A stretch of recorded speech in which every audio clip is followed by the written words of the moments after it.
Good morning, Senators. The Committee of the Whole is now called back in order. I just would like to recognize a number of senators that are in the room because we are addressing an amendment that was introduced at the closure of our discussion yesterday that will deal directly with port activities. We will proceed initially with that. But I want to recognize Speaker Wampat is in the room, Senator Palacios, Senator Ada, Senator Taitigui, Senator Guthers, and Senator Rector. At this point in time, I'm going to take a 5-minute recess. I understand that a few of the other senators are also on their way in, and then we have representatives from the Port Authority group that would like to perhaps participate in the conversation. So 5-minute recess. Thank you, Senators.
Sergeant at Arms, we're still waiting for one more senator, so please, if we can follow up.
Good morning, Senators. The Committee of the Whole is now back in session.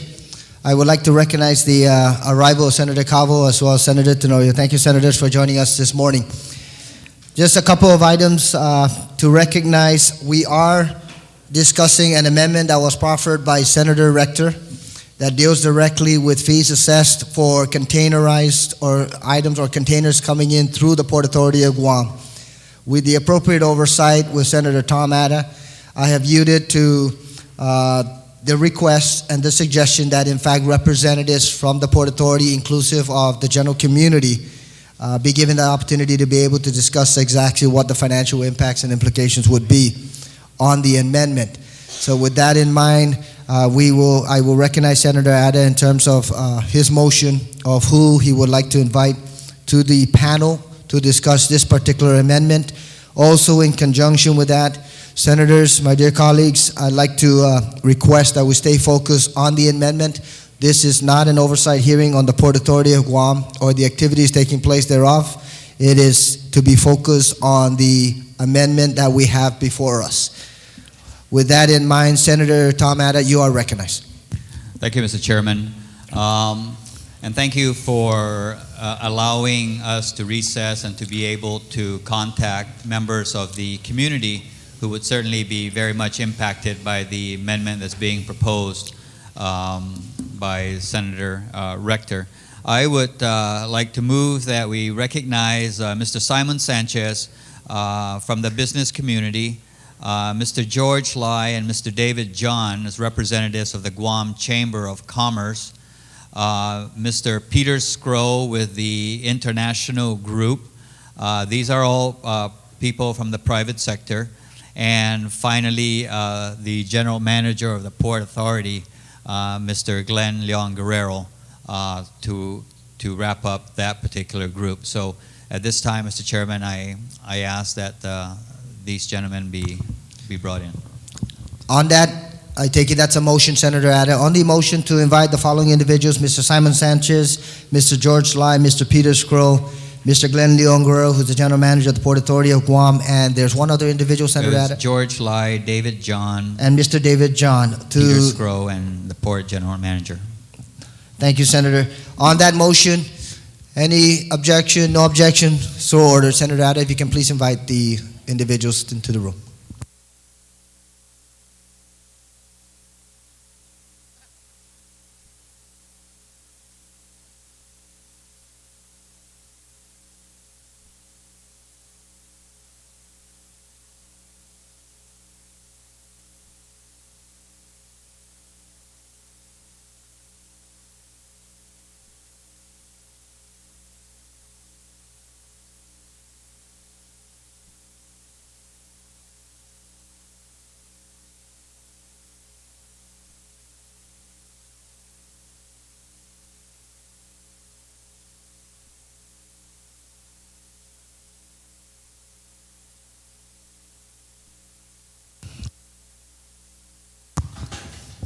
Ladies and gentlemen, I'd like to also recognize the arrival of Speaker Ben Panglin. Thank you, Senator, for joining us this morning.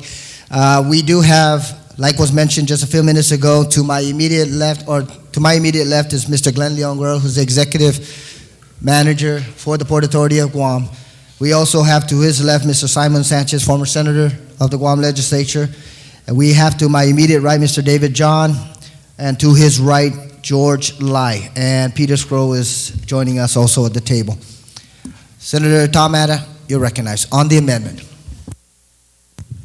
Mr. Chairman, yesterday when the amendment was proposed to increase the fees on each container unit that comes through the port, I had requested that we hear from the entities that would certainly be very much impacted.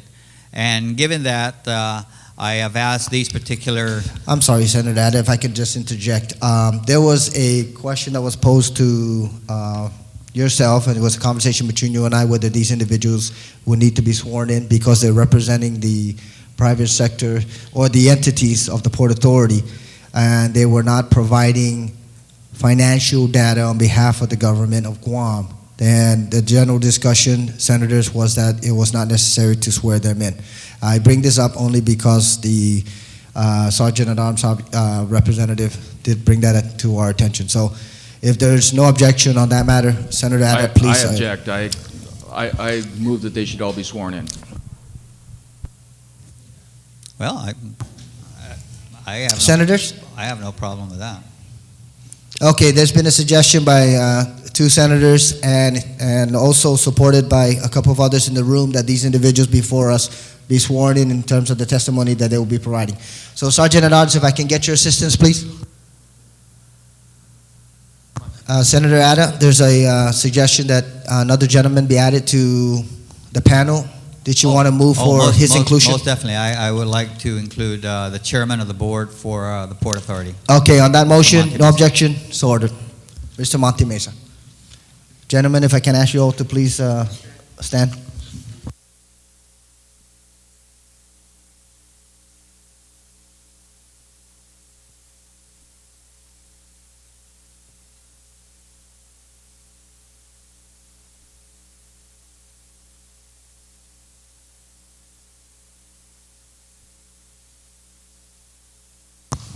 Thank you very much, Sergeant at Arms, and welcome again to Mr. Monte Mesa for joining the panel. Senator Tom Atta, you have the floor. Mr. Chairman, I'd like to ask that we recognize first on the panel Mr. Simon Sanchez to provide his input into the proposed amendment. And Senator Sanchez, if you can just ask you to identify yourself for the record and then the entity or the group that you're representing, please.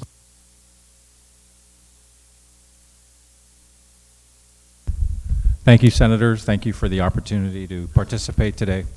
I'm here today, as usual. I wear a number of hats. As a former Senator, I appreciate the challenges you face in the body in trying to come up with a solution to the landfill dilemma. I'm also chairman of the CCU, and we are under a federal court order, and we have successfully implemented the federal court order. Made some very difficult decisions to address long-standing problems, and we have avoided receivership in the process. Our court order was actually signed at the same time the landfill court order was, so perhaps I can share with you how we tried to tackle solutions to these long-standing problems without putting GWA at risk, losing control of GWA, or requiring cross-subsidies from other entities outside of GWA to come in and solve what is otherwise a GWA problem. The port proposal before you is an attempt to solve the landfill problem, but implicit in the port proposal is an attempt to cross-subsidize from what the port is doing and from the fees that would be generated by the port for things brought into Guam, and to use those fees to support the landfill solutions that you end up doing. And I just want to raise some issues with that you may want to think about should you pursue it. I am also in the, involved with a company that collects and has been collecting trash for over 15 years on Guam. We are a commercial hauler. We collect only from the private sector because residential hauling is only handled by the government.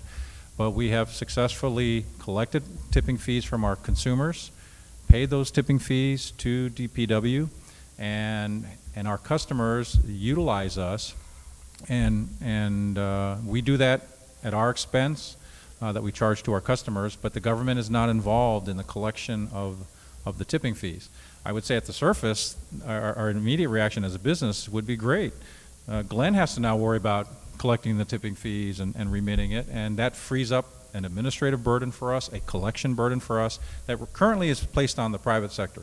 So one of the impacts of this proposal is to move that burden from the private sector back onto the government by forcing the government, in this case the port, to collect a fee that will be used for as a replacement for tipping fees. I'm talking about the proposal. The proposal suggests that Right. The primary proposal that's on the floor, if I can clarify, Senator Ada, and Senator Sanchez, is primarily to initiate the assessment of fees per container that is brought in through the port. Oh, okay, so you'll still have the tipping fee, but now you're involving another government There's agency an anticipated amendment that will be proffered by Speaker Ben to consider exactly what you're alluding to, that the tipping fees no longer be in place. Yeah. And so from that perspective, let me just share some thoughts. I'm very confident that the Chamber and of course Glenn and Monty have some very specific feedback on the specific impact on the fees, but let me just throw this out as best I can. First off, I think we're all facing the March 1st deadline. Nobody on this island wants it to have our government saddled with $1 million a week. I think that's non-debatable. No one here at this table wants it. So the challenge is, how do we avoid $1 million a week? Bill 51 is one proposal. This port alternative is another proposal. I understand Senator B.J. Cruz has another idea that may be presented to the body. All of us trying to do the same thing, come up with a landfill solution that doesn't overburden our community. On the specific proposal, the first thing I would share is it's very difficult for the community to respond to something that just was introduced yesterday or brought to the floor yesterday. So I imagine all of us up here will be giving you our sense of it without really having much more than 12 or 15 hours to read it and try to comprehend it. And I asked Senator Rector, as a former senator, to help us, the taxpayers and the voters, and help your colleagues by helping us understand where did your idea come from, what the impact that you calculated, and how you feel it's a good solution, so that we too can give you feedback. I think the body is very challenged to take such a major alternative and try to deal with it in the absence of a public hearing. And this isn't a public hearing. This is a email from Senator Ada to try to get some key players in here to give you some feedback. But I think my good friend Senator Pangilinan you would all agree, this is not the traditional public hearing where you invite the entire community and you give them enough time to assess it. So my concern with the proposal is I don't think you're going to have the community able to give you feedback. I'm not sure the 14 of you will have the ability to get good feedback in time to provide a meaningful answer that you can count on, that the court would accept on March 1st. And any failure to do that, even if it turns out to be a great idea, any failure to do that is going to cost us $1 million a week while you allow the community chance to think through this. And so I hope the author will do everything he can to reach out to the community and come up, where do the ideas come from, where do the numbers come from. I Googled tipping fees last night. I found out there are 920 landfills or incinerator operations in the United States, in each of the 50 states, that use tipping fees as the way to pay for the landfills. They don't use cross-subsidies from taxes. They don't use cross-subsidies from port fees. Tipping fees are used because the logic of the tipping fee is you only pay for the trash you generate. If Senator Ben generates less trash than Simon pays a higher tipping fee than Senator Ben. And none of us pay for the trash use of other people. You only pay for what you generate. The private sector is working like that right now. Commercial haulers go to different businesses. Sometimes we put 1 can down or 2 cans down, depending on the volume of the customer. Sometimes we put really big cans down with compactors. Sometimes we put smaller cans down. But it's all driven by the demand of the customer. and only that customer, not his neighbor, not Mrs. Cruz in Molesu. It's only driven by the demand of that specific customer, kind of like your power bill and your water bill. You're the only one that pays your power or water bill. There's no subsidies from the legislature for people's water bill. We don't make another government agency do something to pay for a power bill. We rely on the utilization of that service, power or water, to pay the utilizer to pay for what they use, no more and no less. The trouble I have with this bill is it's a blanket tax on all commodities that come into Guam, even commodities that don't end up in the landfill. And my question becomes, why should products that don't end up in the landfill be assessed with a charge for a service they never incur? Give you the best example, food. Food does not end up, for all the food that comes into Guam, all right, the percentage of food that ends up in the landfill is very small. It mostly ends up on my hips or on, overweight, right? We use it to feed our families, right? And maybe it ends up in the sewer system, right? But it doesn't go to the landfill. So why should cargo related to food be charged as tax? All that's going to do is increase food prices. These costs that I'm sure the colleagues here will testify to are going to be significant. And it's going to be assessed on things that don't even end up in the landfill. This building is not in the landfill. This building may last 20 or 30 more years. Yet under this proposal, everything that comes in to build a building will be assessed a cargo fee, even if it never ends up in the landfill or it doesn't end up in the landfill for 30, 40, 50 years. So you're kind of putting a burden on everybody today for everything we're consuming today to solve a problem that frankly should be solved over 20 or 30 years. My grandson will have a job in 10 years. I want him to pay for his trash. I don't want us today to pay for his trash, and that's the whole logic of user fees. The user pays when they incur an obligation. And the whole reason tipping fees are used in 920 American communities and most of Europe is the recognition that the user pays for what they consume or the trash they generate, and no more, no less, and the fee is tied directly to their use. It's not tied to some other indirect expense that could be incurred. This proposal would create indirect expenses on things that don't even end up in the landfill, increasing their prices at a time that people are losing hours of work, the economy is difficult, and even if the economy was better, why would you want food, medicine, building facility? These desks, they're not in the landfill. What about recyclables? Everything we bring in that we recycle will never end up in the landfill. Yet we're now going to pay a cargo fee for bringing in something that never ends up in the landfill. So I hope the body will think about that issue and question, why are we taxing things that have no relationship to the problem you're trying to solve? Those are examples of things that never end up in the landfill that their prices will be increased because of the freight charges that are going to be added by the commercial port to try to solve this problem. Also, I just ask you, as our leaders, I bring up the 920 communities. There's a reason they do it. Perhaps in a rector, if there are communities that use this cross-subsidy and use the port as an example, I hope you can share that with us so we can all take a look at it and see, best practices, good working models. And I'm sure your colleagues are going to appreciate any research that you have on that. But the truth of the matter is tipping fees is the overwhelming tool, a public policy tool used throughout the world to pay for trash. And for us to depart from it and for us to come up with an idea that, I'm not sure that it's going to satisfy the March 1 deadline, it's less than 2 weeks, it's troublesome because I know you don't want the government paying $1 million a week, and none of us do. So perhaps you can share with us what other communities do it this way, how do they do it, and then your colleagues at least will have a better idea of what the alternative is.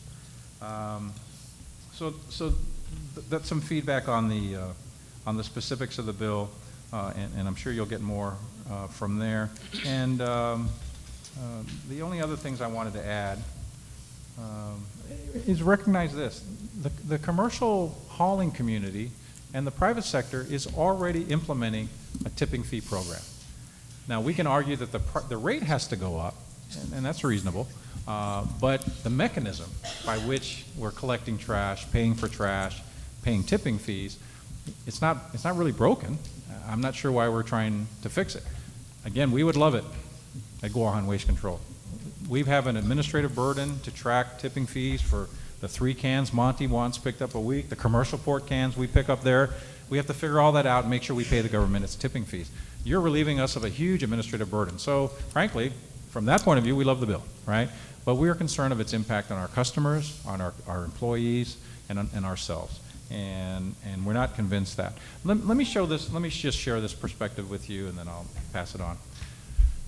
You know, if I were sitting in your seats today, I would pass something like Bill 51 so that you can really find out what the price of long-term bonds would be. I know we're speculating what it will be, but why speculate? Let's get a price. Some of these alternatives to only pay, only to fund 30, 50, $70 million bonds, you don't have to build it, because you don't have to build the landfill all at once. You can do some interim bonding solutions that get you going and free us from the $1 million a week. The second thing you want to do is allow for public-private partnerships. I will tell you this, having done a bunch of them, that public-private partners are going to charge you for the money that they put up front to build the landfill and close ore down. It's not free money. They are going to charge you interest. I know there's lots of speculation of how much the bonds will cost over 30 years at 9%, and you guys come up with this number. But the question you're not able to ask is, well, what will the private sector funding cost us over 20 or 30 years? At GWA, when we got our 5% bond money, we paid off 9% private money to save money for our ratepayers. This is triple tax exempt bond money. And we're stuck with the market that we're all stuck with. But triple tax exempt bond money is almost always cheaper than commercial money because commercial money is not tax exempt. So you can't just say, well, the public financing is going to cost so much without knowing what the private sector financing is going to cost so much. And I know sometimes when I hear the dialogue, a private player says, I can solve this at no cost to the government. What he really means to say is no upfront cost to the government. But he's going to want that money back over 20 or 30 years. Let's not fool each other. And he's going to charge you interest for it. So you need to calculate that interest and that cost. But the only way you're going to get that number is to allow for issuance of RFPs for public-private partnerships. Then all these partners that are knocking on your doors have to put their money where their mouth is. They have to put in a bid. They'll say, this is how I'll close it, this is how I'll reopen it, and this is what it's going to cost you in tipping fees. Similarly, GRRP can bid on it, and you've got private players that will help you. So as you try to solve it, by passing something like Bill 51, you allow that process to start so that you can have some better data. If you find out that the Senator Rector's bill is a good way to go, or the GRT bill is a good way to go, and the public accepts it down the road, you can do what GWA did. When we got cheaper money, we paid off the more expensive private sector money. The key is to give yourself some tools and some flexibility to solve this problem. And my fear is if you just pass the amendment as currently provided, you're rushing a very complex proposal that no one's had time to review, the community hasn't time to review, and you still risk losing $1 million a week in 12 days or 13 days. And so my suggestion is, just because you pass something like Bill 51 doesn't mean you stop working on alternatives.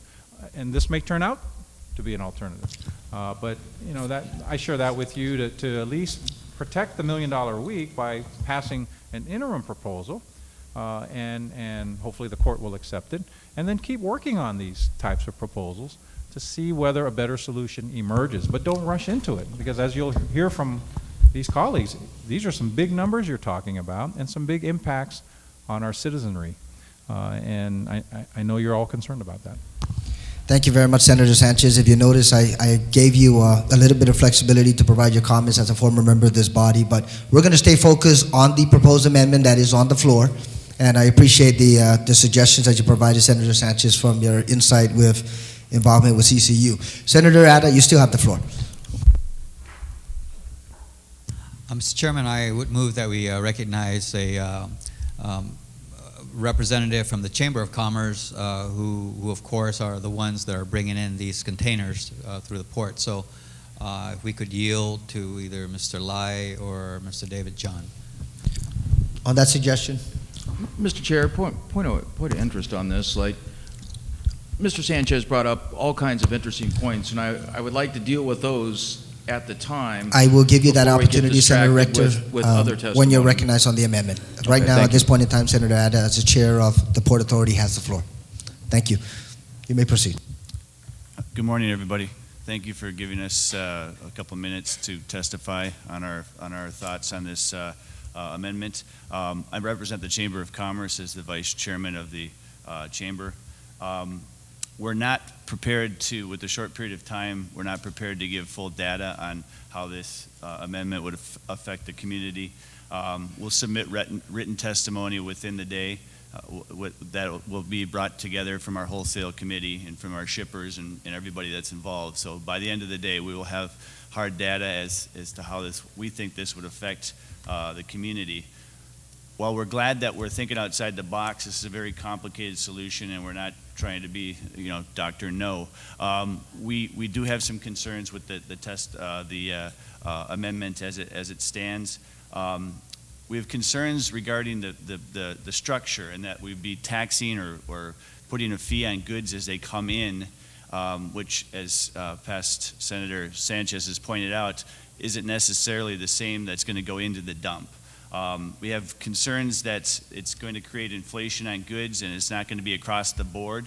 Food and medicine is going to get hit harder than, say, as George and I were talking about this morning, it was lobster. I mean, lobster would be a very small fee that would be kicked onto that, but rice, you'd be looking at maybe up to 50 cents a bag. And again, we'll have the data for you this afternoon. I don't want to speculate on the exact cost. But the things that we can least afford to be hit with, food and medicine, would get hit harder than say, bigger equipment that costs millions of dollars. We have concerns specifically in the world structure today as we're trying to conserve and recycle and be greener in our ways. If we don't have a structure in place with a tipping type structure that discourages people from putting things in the dump, we have concerns to I mean, there's been a great momentum in recycling over the last couple of years on the island, and we'd hate to see this moving away from a tipping fee have damage to the recycling community.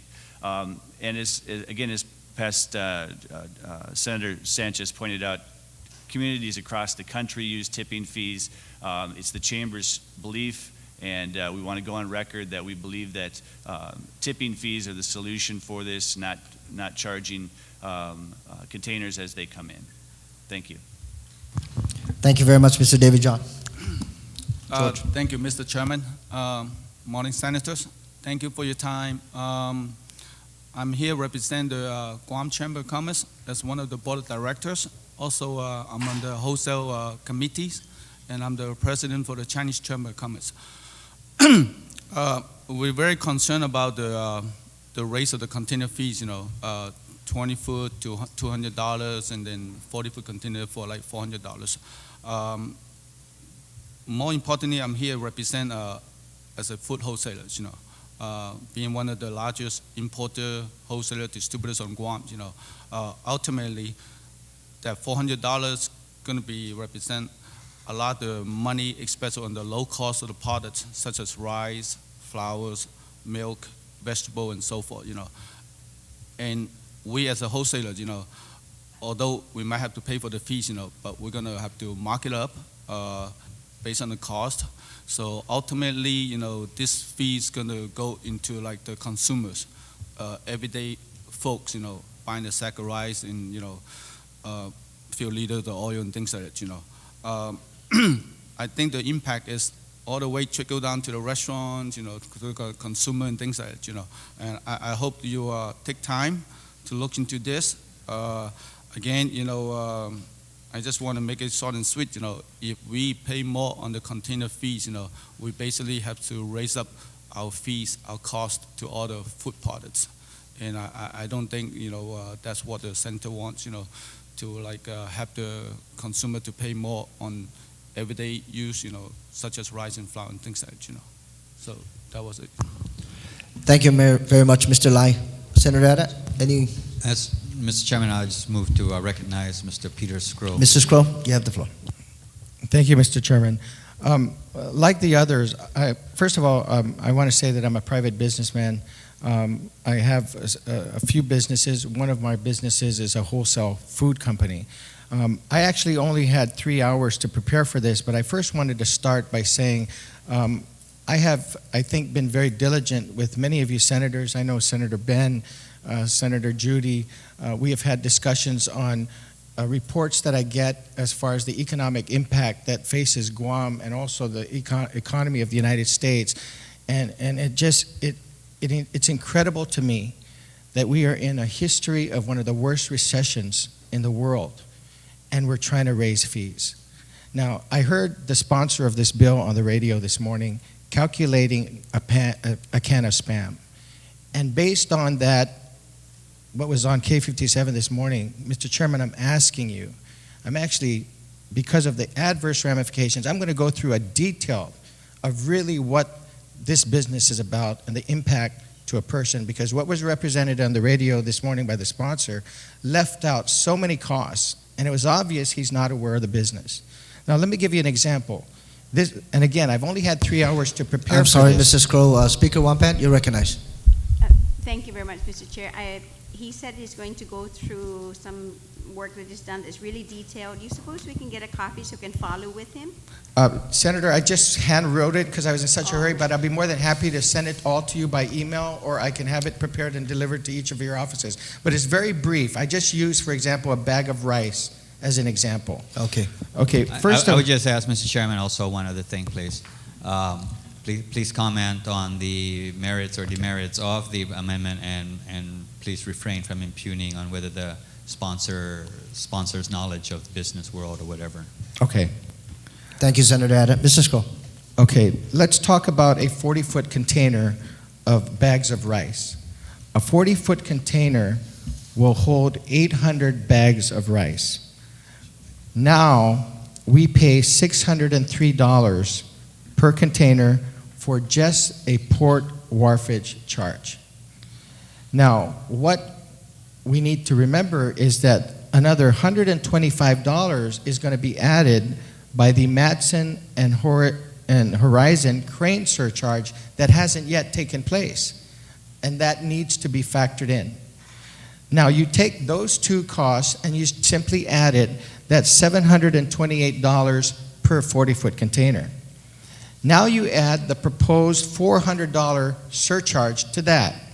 That comes out to $1,128. Now, this is the important point, okay? We're not talking about a $400 charge. We're talking about a $1,128 charge only to get the container from the ship to the dock, period. There is no addition of the transportation costs to the respective warehouses. There's no addition of the costs of what we call in some businesses point of sale, scanning, warehousing, inventorying. There's no cost added to that. There's no cost with respect to the movement of the goods from the warehouse. Let's say it comes from his warehouse, and he's now has the task of taking it out, or whether it's from our warehouse and we're taking it out to the retailers. That cost is not included in the $1,208. Now, just taking alone the three charges that I talked about, and let's just, for the sake of discussion, not discuss all the other charges like the ground transportation costs and some of the others. Based on a 40-foot container with 800 bags of rice, you're adding 50 cents more per bag of rice. Now, just by quick estimates, and again, I didn't have much time to do the math on this, but quick estimates, if you were to add all the other costs after that container hits the ground at the port, because this amendment stops there. It doesn't then proceed to add all the many other costs that are actually more costs before it gets to the consumer at the shelf. You're looking at approximately 62 cents increase per bag of rice. So I think it's very obvious the inflationary impact this is going to have, and I'm just using one commodity, and I'm sure that whether it's the chamber or anybody else, we can easily put a list item of 100 different goods and give you the true picture and the true cost of what this will cost the consumers of Guam. I just want to make one last point, and this is just a personal financing concern, is that it's already expensive to bring a container into Guam compared to almost any other jurisdiction as it is. We as a business community have accepted that fact.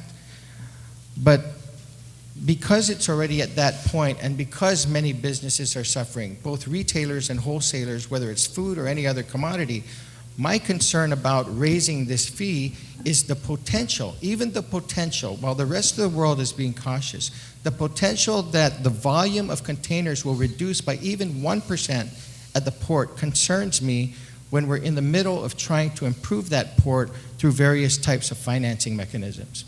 We don't want to do anything that may critically hurt the port in its financing abilities. And if this results in even a slight decrease in volume, it doesn't look good to whoever you're going to borrow this money from or how you're going to finance the improvements to the port, whether that's bonds, whether that's public-private partnerships or anything else. Thank you very much. Thank you very much, Mr. Scroll. Yeah, just one quick question. That $640 charge, the current charge, 603. 603. I know that there's the 125, maybe even 150, I don't know which. Correct. For the surcharge. I know that they've put in a West Coast terminal fee. Is that part of the 640? No, So that's another, I think that's another $100 or $125. you're correct. And then there is a general tariff increase at the port. Correct. So I think that Matson Horizon is going to institute a general tariff increase, a West Coast terminal fee, and a crane fee that is going to total, I believe, about $460. So that may be, another. So I just wanted to know if you had figured those in. I know those aren't in effect yet, so Yeah, I think those costs we'll have to consider. Also. Those are good points, Senator. And again, I just had a few hours to do this very quickly. But I want to state for the record, just based on what you're saying, though, is my testimony at all does not oppose what's happening with the cranes. We really need those cranes. So, those additional charges, they make sense. But this one certainly doesn't. Thank you very much, Mr. Scroll, and thank you, Speaker Pangilinan, for that point of information. Senator Ada, you still have the floor. And Mr. Chairman, I would like to move that we recognize the chairman of the Port Authority Board, and that's the entity that the proposal is mandating basically to collect the fees and to deposit it. Thank you very much, Senator Ada. Before we recognize Mr. Mesa, point of information, point of order? Okay. Mr. Mesa, you have the floor. Okay. Thank you, Senators. I'm here today to oppose this particular proposal on raising the wharfage at the Port Authority of Guam. And the reason for that, basically, one clear, definite reason for it is we are trying to finance our port modernization, and part of our financing options is looking at adjusting some of the rates ourselves to be able to afford this modernization of our port. And with this additional cost, this would, again, impact our ability to finance what we needed to do down at the port. Secondly, as a private business, as mentioned earlier, we've been very diligent in trying to, again, alleviate some of the trash going into the order dump by doing recycling program. And at our business facility, we've implemented those things and trying to cut down our costs, but also minimizing what goes into the dump. If this charge is imposed, this again spreads all the costs to all goods, and not all goods, as mentioned earlier, goes to the dump. We generate a lot of cardboard boxes in our facility, and we're recycling those. That doesn't go to the dump. And a lot of aluminum cans now that that we're recycling, and plastic bottles that don't go to the dump. So if this is imposed, then we're paying twice to try and resolve this issue. And I think if we are to continue to promote our island in this recycling program, we need to support this recycling efforts. If this is imposed, then there's no reason for us to go into recycling program because it's already been taxed. So then everything goes to the landfill, and that's not what we want to accomplish. Thank you. Thank you very much, Mr. Mason. Mr. Leongro? Did you want to comment? You're good? Okay. Senator Ada, you still have the floor. Mr. Chairman, if the panel have pretty much given their comments, then I would recommend then that we go ahead and open it up for discussion. Thank you, Senator Ada. Just for the information of the body, the two individuals that just departed had to leave because of their business activities. So we no longer have the luxury of having them provide insight. Senator Rector, because you are the sponsor of the amendment, I will recognize you, and then we will proceed with the other senators. Thank you so much, Mr. Chair. Lots of testimony. It's a shame I couldn't talk to some of the other people that testified, but I understand. It's a busy day for all of us. Interesting enough, first, let me deal with this testimony one by one. Simon, you talked about cross-subsidizing, and cross-subsidizing of the landfill. Look, we cross-subsidize now. If we float bonds, that cross-subsidizes because everybody on the island of Guam, whether they put anything in the dump or not into the dump, is going to have to pay for that bond. Why? Every GPA and GWA have $500 million of bonds, and they are paid only by those that use power and water, and there's no subsidies from the general fund for these bond payments. Okay, except for the 1988 bond that was done when it was a line agency. Okay, and we'd be happy to pay for that if you want to pay the rate increase, which I notice you haven't volunteered. Well, asterisk. Okay, but you say that, but who paid for the original infrastructure in GWA? I think the one piece, and again, I struggle with your struggle, but I'm wondering why it's too complicated. Every community uses tipping fees, and if you raise the tipping fees enough, like you raise the power bill enough, or you raise the water fees enough to pay your bond obligations just for your landfill, then that's how it's paid for, and you'll never have to use Section 30 money. And I'm with you folks. I understand why the court wants Section 30. And I think you can free up Section 30 once you demonstrate that tipping fees have an established cash flow. You've already testified on that. But until you do get back that, to answering the questions. Well, I'm trying to answer your question. But you're making a point. No, I just talked about cross-subsidization. I was just dealing with that one point. And I'm suggesting that if you just use tipping fees, you won't need cross-subsidies. Good point.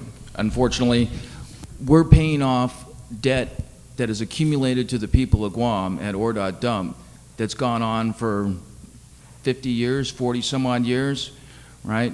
We can't go back and charge the people that have tipped into that dump anyway in the past. So the trick is figuring out how we can move forward in the fairest way so that everybody in our community pays their fair share on this and find a creative way. Like I said, this might not be the best way, but it is a way. So I want to make sure I get some of this some of your points covered on this.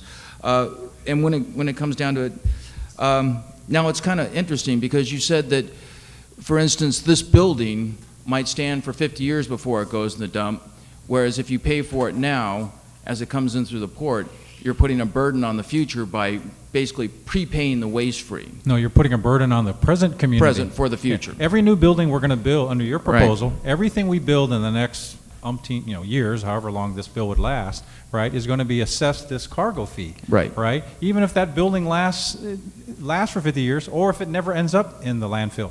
I think recyclables are the most difficult problem I think this bill creates. We're going to pay for things we can recycle when it comes in the port, and the cheapest way to lower my tipping fee is to recycle.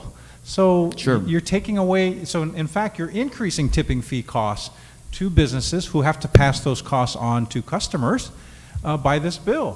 Why would you want to do that? Actually, if you look at the bill, what this does is once it pays off the court, it goes to subsidize DPW, Public Works Solid Waste Division, which means being a part of a recycling plan in the landfill situation is part of the master plan anyway. True, and but having a government-run recycling plan so that it's structured, and so businesses won't have to pay the cost because it's already integrated into the plan. well, no. Again, they'll pay for everything they bring in over the next 2, 3, or 4 years is going to be inflated by this tax. But it won't be a Okay? double dip. That's what you're implying. No, it is will it'll be a because double dip. no, I think you're missing the point. It will be a double dip.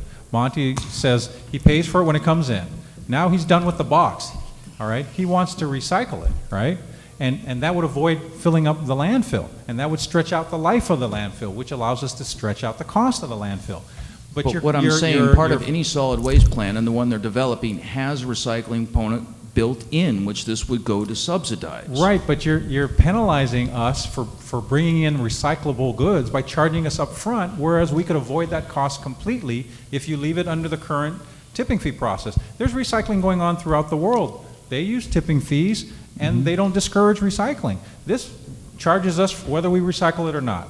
And that cost is borne by the community because we're going to have to pass on that cost. Sure. And there's a hidden cost. We now fill up that landfill faster. If there's no incentive to recycle because you're going to charge us for it anyway, we're going to throw it in the dump. Now the landfill fills up faster, and your successors 20, 30 years from now are going to go, gee, how do we deal with the next landfill?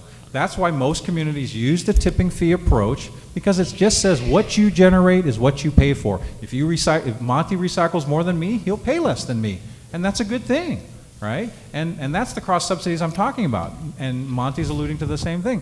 If he's got to pay for it anyway, then it doesn't matter that I generate twice as much trash as Monty does, because he's still going to be charged anyway. The whole idea is to reward the individual consumer for their thriftiness. If they can conserve power, they use less kilowatt hours, they pay a lower power bill, lower water bill, lower trash bill. That's not quite true. But I don't want to go into the billing rate for GWA. Then let's just talk about trash. Senator Let's Sanchez, just talk I'm about sorry, trash, please. Senator Rector has the floor, so. Yes. When it comes down to it, look, if you say somebody that's making $10,000 a year, which, well, let's see, the majority of our public that are working is making $20,000 a year or less, right? And you tell them that you're going to have to pay 5 cents as a tipping fee on this cup, right? 5 cents to a man that's making $20,000 a year is a much greater burden than 5 cents on a man, say, that's making $100,000 a year or $200,000 a year or $250,000. So that would be a regressive fee. Whereas in this case, when it comes in, it spreads the burden evenly throughout the community. And the main thought on this, and the reason I was thinking about this so importantly, is to make sure that we get the federal government to start paying their fair share of the dump. Now, we keep sending them resolutions, and we keep asking them, and we keep going to Congress and say, look, you caused this problem, help us solve it. This is a way that we can, right off the bat, force them to solve it and pay their fair share. Which leads me to Glenn. Glenn, how many containers does the military currently run through the Port of Guam, please? Senator, I don't have that exact number, but it's about 18%. About 18%. So that would mean basically by this scenario then that all of a sudden, whereas currently if we borrow the money, the military pays nothing. If we don't borrow the money, hold on a second, Simon, calm down, relax, right? If we don't borrow the money, the people of Guam, well, actually not the people of Guam, the hardworking public servants of the government of Guam and their families end up paying the money. Whereas in this scenario, the military would end up paying 18% and be forced to be paying 18%. And so that whether they build their own landfill or not, they will be paying from the past. And with the current military buildup and the construction fees that are going on at the port, now this is something that's very important that I was taking into consideration, because you were asking me where did all these thoughts come from, and figuring out how to get everybody to share fairly in our system and pay for this dump fairly. And so with the military buildup coming on, contractors don't really have to worry about this, because when contractors bid on something with the federal government, there's a direct pass-through. No matter what the cost is to the contractor, it gets passed through in the bidding. So basically, that once again means that more federal dollars will be coming to the people of Guam to help subsidize the problem that the federal government created with this dump. So that was another way I was thinking about how to do this. So moving right along, Let me go back to David John. Let me do a Pete Scroll in your testimony real quick. And I like that. I appreciate you doing some of those calculations, sir. Because I was trying to do it, and I like that you heard about 50 cents on the can of Spam. And I mean half a cent on the can of Spam. It's actually, by my calculations, 0.2 cent, or 0.2 cents on a can of Spam would be the additional cost. Now, when it comes down to it, when you talked about all these other additional fees, right, I'm not proposing those additional fees. They have nothing to do with that. Those fees are going to happen no matter what we do here today. All we're talking about is an additional 50 cents on a bag of rice. Correct? That's all I'm talking about. And thank you for doing that calculation. Now, realistically, seeing as 65% of our population currently receive food stamps, and 12 million, which generates $12 million a month of federal funding coming onto our island, really, to the people most vulnerable in our community, it makes no difference, because their food stamp bill will be adjusted to cover this. That's how food stamp is annually done.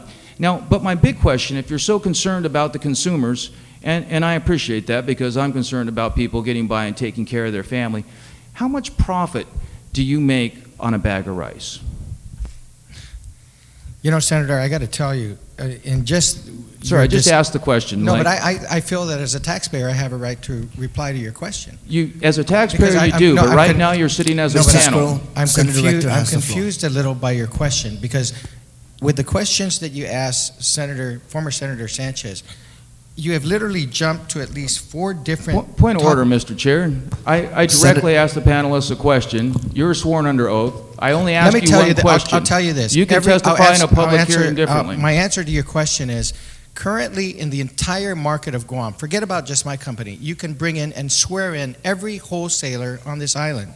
A bag of rice today, I don't know of anybody that's making money on a bag of rice. Rice right now, because of the market conditions in the economy, is a loss leader. Supermarkets, grocery stores, mom and pop stores that carry bags of rice are not making margins on the rice. It's more of a convenience to the consumer. You got to understand the food industry. The food industry, and let me finish. You know, if you're going to laugh, I don't think that's very professional. I mean, I'm here, I pay your salary. I'm responding to your question, Mr. Rector. No, I asked a direct question. You're not I giving appreciate me it. No, you asked me about profit of rice, and I'm not finished with my answer.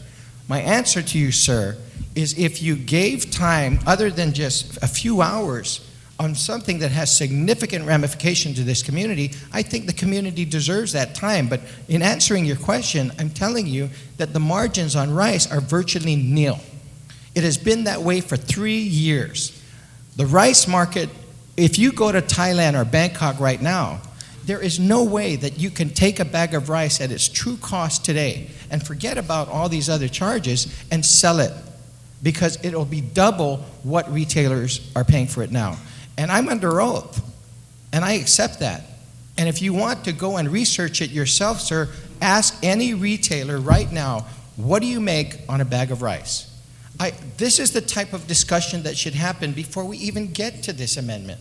Rice right now is a loss leader with every single retailer on this item, or if they're making a margin, you're probably talking 1 or 2% at the most.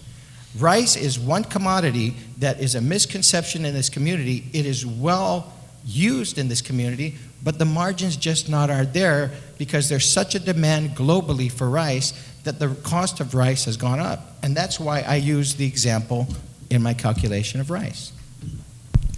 Thank you. So, but you kind of gave me 2 answers there. And that's why I was kind of smiling. First, you said that it's a loss leader, which means that wholesalers and people that are selling rice lose money on it. Isn't that generally the definition of a loss leader? Well, you have a product below cost so that you bring people into your store. I thought that's a definition, right? Definition of loss leader. Sure. And then you went back and you told me that they make a small margin, only 1 or 2%. Which is it? They lose money or they make 1 or 2%? It depends, Senator. It depends on the retailer. Costs are different of the size of the retailer and the size of the wholesaler. The cost, you can't just say the cost for, let's say, XYZ mom and pop store in Agate is the same cost as XYZ store in Agana or Jigo. You can't analyze anything that way. You can't analyze any service that way. Which is fine. But at the end of the day, through the calculations, we're talking 50 cents on a bag of rice. What size bag of rice is that on an 800, on the 40-foot, you said 800 bags of rice fit in a 40-foot container. How big a bag did you calculate in that? I was in such a hurry to do it. Basically, you're looking at 40,000 pounds, so divide that by 800. 40,000 pounds. 50-pound bag of rice. Yeah. 50-pound okay. bag. Yeah, so 50 cents on a 50-pound bag of rice is what this amendment would propose, right? And like I said, with the majority of people, 65% of our population being on food stamps, it really wouldn't cause that great of undue burden because it would just go on their Quest card. Now, by the general calculation, it's, which of course the federal government pays. And Senator, their purchasing power on food stamps, though, does go down. Because now they have to spend 50 cents more on rice, and their food stamp subsidy doesn't go up because these costs go up. So that you have to think about that. Actually, their food stamp subsidy does go up when the costs go up. Every year, the federal government analyzes the CIP and adjusts the food stamp rate. But Senator, if I can just add, we're focusing on I just had 3 hours notice of this hearing. We're focusing on just the bag of rice. You got to focus on every single commodity. On the inflation. No, but if we're talking about a 50-cent increase on a bag of rice, what is that going to do to, let's say, beverages? What is that going to do to every single food product that's sold in the industry? So I don't want to use my calculation here, which on a bag of rice, as if that's going to be the only impact to the community. It's going to impact everything.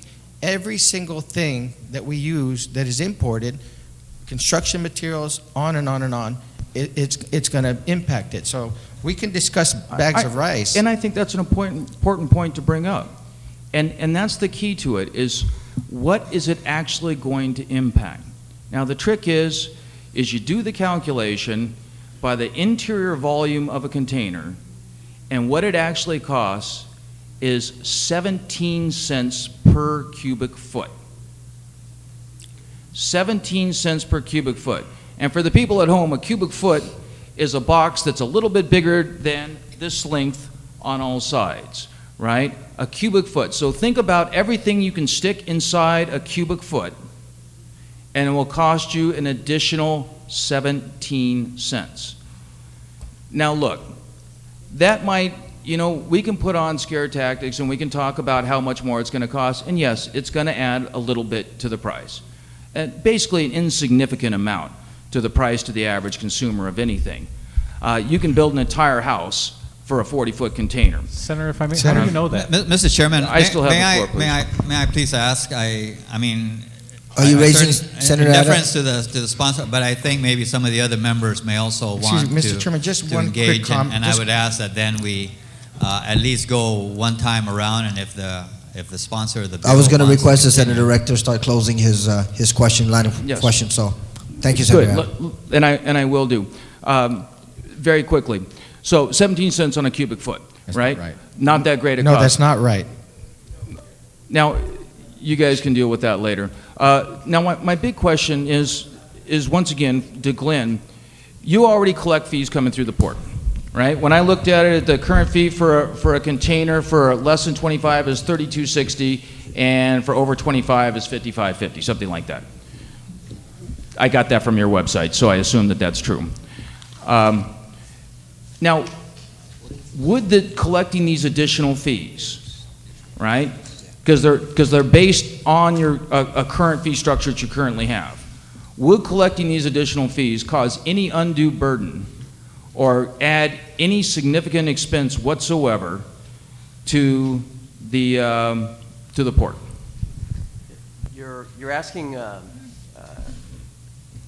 There's an administrative cost if that's what you're asking. There would be some, but if you're asking if there's going to be an undue burden to the Port Authority of Guam, the answer is yes. And just the administration and the collecting of the fees. That's all I'm asking. There would be some additional costs we'd have to cover, right? Yes. Do you think it would be very significant? I mean, because when I looked at this, I tried to make it as easy as possible, basically fit it to the fees that you currently have in place, and then it just one check written directly to a separate account. I mean, if you think it would be too big a burden, I'd like to make sure that the port doesn't suffer unduly for this, and we make sure we cover the administrative fees if we have it in there. Right. I haven't really had a chance, Senator, to study that. I'm just saying that there would be some administrative costs. I don't, right off the top of my head, think that there's going to be a significant cost. But if I may, I would like to emphasize what the undue burden it would be on the Port Authority. I didn't ask you that question. Someone else might ask you that. But thank you, Mr. Chair. I'm done. Thank you, Senator Rector. Speaker Pangilinan? No, I just wanted to provide a point of information Sure. because I used to unload containers as a living. I used to be paid to do that as a young man and deliver what I unload and so forth. So I'm familiar with those costs. To just say that you can stuff a container full and occupy every single cubic foot in a container is just not a matter of fact. You can't do it. That's right. You can't do it because of weight restrictions. You can't do it because of limitations and so forth. So you can't calculate that as being every square inch of that container is usable space and chargeable space. Many times you're paying for empty space because you put a car in a container and that's all you can put in there and you have half the container empty. So to say, and say that, I just want to provide that information because I'm familiar with it, having worked in that industry and understanding it and knowing it. So I just wanted to provide that. Thank you, Speaker Pangilinan, for that point of information. Senator Tenorio, you have the floor. Thank you. I'm almost going to go in reverse order here. Glenn, could you please tell us about the undue burden on the port? Yes, actually it was sort of alluded to by the panelists earlier. The port is in the process of modernizing itself. We have not done this since it actually has been constructed. What I do to try to get federal funds is I tell them about how fragile our system is. Now, if you kind of look at it from this perspective, 90 to 95% of our cargo coming through this port. If we do lose that, we lose that ability to bring in cargo, we really detriment not just ourselves, but we detriment the region because we support through transshipment the other communities around our island. Now, if you charge, currently we're about 2/3 of the upper echelon to three quarters of what the other ports charge in terms of throughput fees or port container charges or cargo charges. And when you double it, right now, some of the figures that Senator Rector had mentioned, the numbers I was looking at, what we charge per chassis is about $185, and what we charge for a grounded container is $255 a can. If you double that, you effectively lose. Now, we've never gone to the bond market, but you have effectively lost our ability to finance and our ability to continue on with not only with the modernization, but also the ability for us to, in the future, look at how we want to develop our port. And to me, that is probably more important, and that's significant to us, and that's why we want. I applaud Senator Rector's thinking outside of the box, and I do agree with him. It will allocate a lot of the throughput charges to the federal government, and I also applaud his ability not to penalize our sister island communities by not including transshipment, only imports. But having said that, it will significantly hurt us. Okay. Where would this place us if we did implement this measure as it's presented to us now in the full spectrum of the highest port charges versus the lowest? You said we're at a half to 3/4 right now. So if we did implement this, would we be at the top end? Absolutely. Or would be above the top? For U.S. ports. It would be the most expensive port? Yes, we will be. In the nation? We will be. Is that true? Yes? Yes, it will be. All right. Mr. Scroll. Yes, sir. The cost per cubic foot, there was a debate there, and you didn't get to drop the other shoe. So what is the cost then per square foot? You had a disagreement with Mr. Rector with regards, Senator Rector, with regards to the cost per square foot. You know, that's a difficult question to answer because, as Senator Ben said, the cost per square foot is, there's a lot of times, as Senator Ben said, that you're paying for empty space. So the cost per square foot doesn't always apply to goods. Mm-hmm. There are times, for instance, where our company will bring in a container that is not top loaded all the way to the top just because that's the amount of orders we have, but we still pay for the entire cost of the entire 40-foot A vehicle, for example? That's a perfect example. So, you know, a lot of times, you know, it's difficult to answer that question, Senator, because not all containers, you cannot assume all containers are full. Well, you're probably a good person to answer this question. Then it was asserted that the food stamp will be adjusted every year, if I recall correctly, based on the consumer price index and other factors, cost of living, et cetera, all these percentages. But in the meantime, the purchasing power, as you understand it, because you're in retail, you're in wholesale, you're in the business, private sector. In the meantime, if that individual is paying 50, 60 cents more for that bag of rice, or more for the Spam, or more for the pork chop, or the other things that they need to live day to day, does that not drive down substantially the buying power that the consumers have? Definitely, and it drives down the demand for goods in general, and that's what my concern is when I just touched upon what the port is testifying to, that this is a multifaceted issue. This is not just about a container.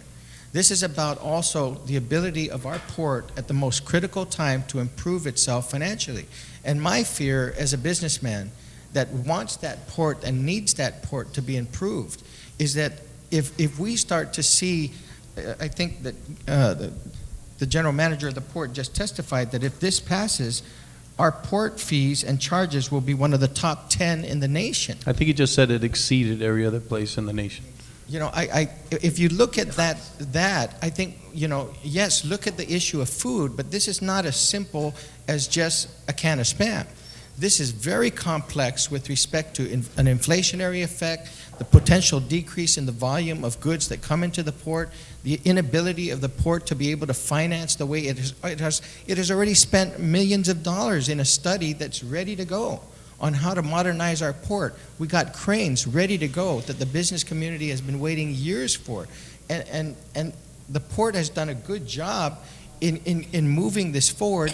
This is going to jeopardize its ability to modernize the port, and we can't mitigate that reality. Simon, if they were to go on the logic that this in fact will drive down the actual demand, because of course, you know, there is a elasticity of demand, there are issues that deal with the finite resources. The economy is largely basically a very fragile one. Senators, please. One of our colleagues has the floor. Globally, we're dealing with a financial crisis that none of us have ever seen before. The middle class is a pretty decent portion of this population which are not on food stamp. How will this affect them, and how will this affect, of course, the assertion from Mrs. Crow that this in fact will actually drive down the demand for consumer products? Well, for the middle class and low income families, this is going to eat into their purchasing power. Glenn made a good point offline that we're only looking at the port impact. But, and Mr. Scrow was talking about the other impacts, the trucking and all that. And I didn't think about it, but Glenn pointed out that if the trucking company's costs are going to go up because whatever he imports in is going to have to pay the higher fee, and all other businesses' costs go up, then those costs have to be passed on to somebody. And we all know they end up being passed on to the consumers. We have a large group of our community that are low-income earners, and our middle class, you know, when you compare it to, let's say, national standards, is below where we would all like it to be.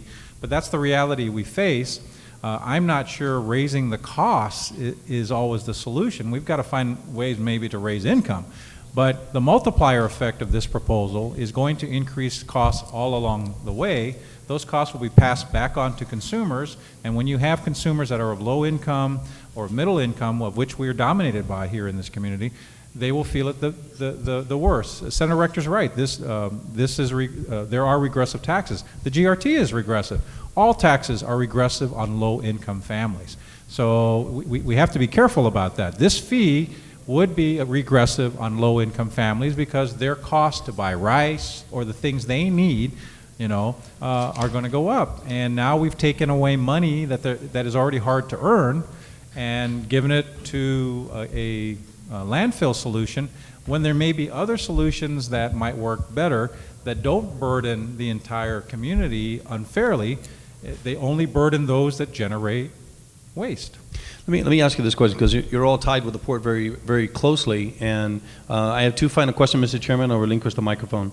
Number one, the military brings in 18%, I think is what you said, Glenn, with regards to the total number, and that number is going to go up substantially, I think, in the upcoming months and years, because we're going to see the military build up. So my question to you is that if we're going to be the highest, most expensive, because I was listening to Ray Gibson this morning, Give It to 7, and he was talking about, what's to keep them from putting putting this ships in another place? What's to keep them from going to another unloading dock? What's to keep them from doing something innovative, which costs substantially less in the long run, and the port gets nothing out of it? If we do raise this cost, is it plausible for them to set up cranes on their side? Is it plausible for them to have a innovative way and to take the monies away from the port and ultimately the people of Guam? The answer is yes, and to I know that the military have contingency plans. I do know that, although it doesn't seem reasonable to me, but I do know that they are now in the process of refurbishing or developing Kilo Wharf, and within their plans they have rails that are so they can stick in 100 gauge cranes, double the capacity that we currently have now. Again, it doesn't make sense to me because you're talking about an ammo wharf, but at the end of the day, if push comes to shove, I think they can alter their plans. There are other wharfs that they have as well that they can also pull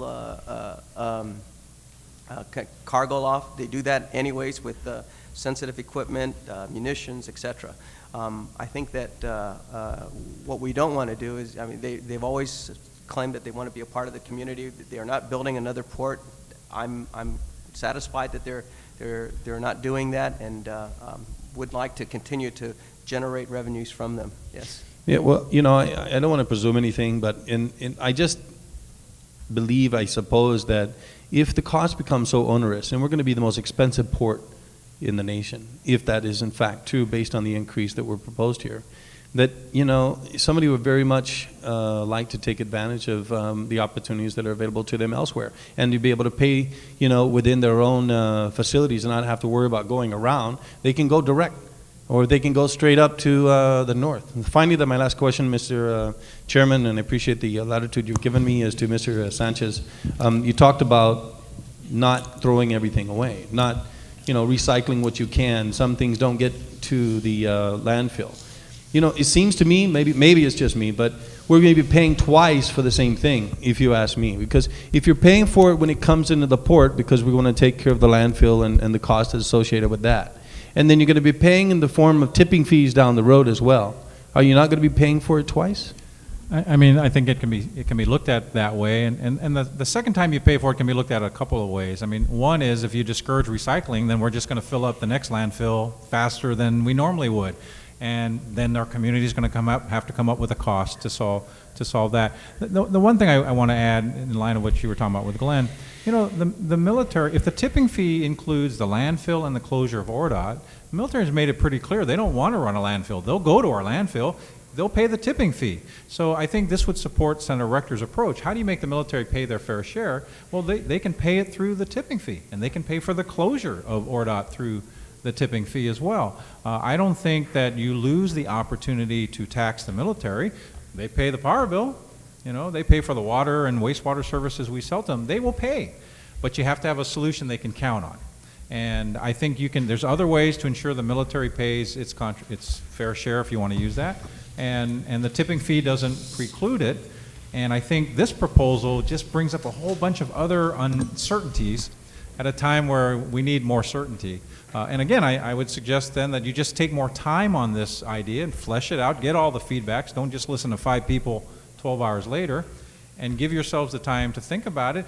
If we reach a community consensus in June that says this is a great solution, we'll go back to the court and say, hey, instead of bonds, let's do this. But take the time. I think Senator Pangilinan points out, well, it's more complicated than just getting a box that looks like 1 Sure.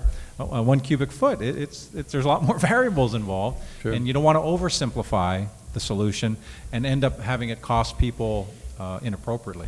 Thank you. Thank you, Mr. Chairman. Thank you very much, Senator Tenorio. Senator Palacios, Mr. Vice Chair, you're recognized. After Senator Palacios, I do have Senator Taidigui on the list and the Senator Cabo. If anyone else is interested in posing some questions, I understand Mr. Monte Mesa will be departing very shortly because he's got a 10:45 appointment. So just to alert everyone to that. Senator Palacios, you have the floor. Thank you, Mr. Chairman. Just 2 items to put issues and some questions in the proper perspective. On the cost to bring in a 40-footer container, how much is the fee now to bring that in? How much is paid over to the government of Guam? Or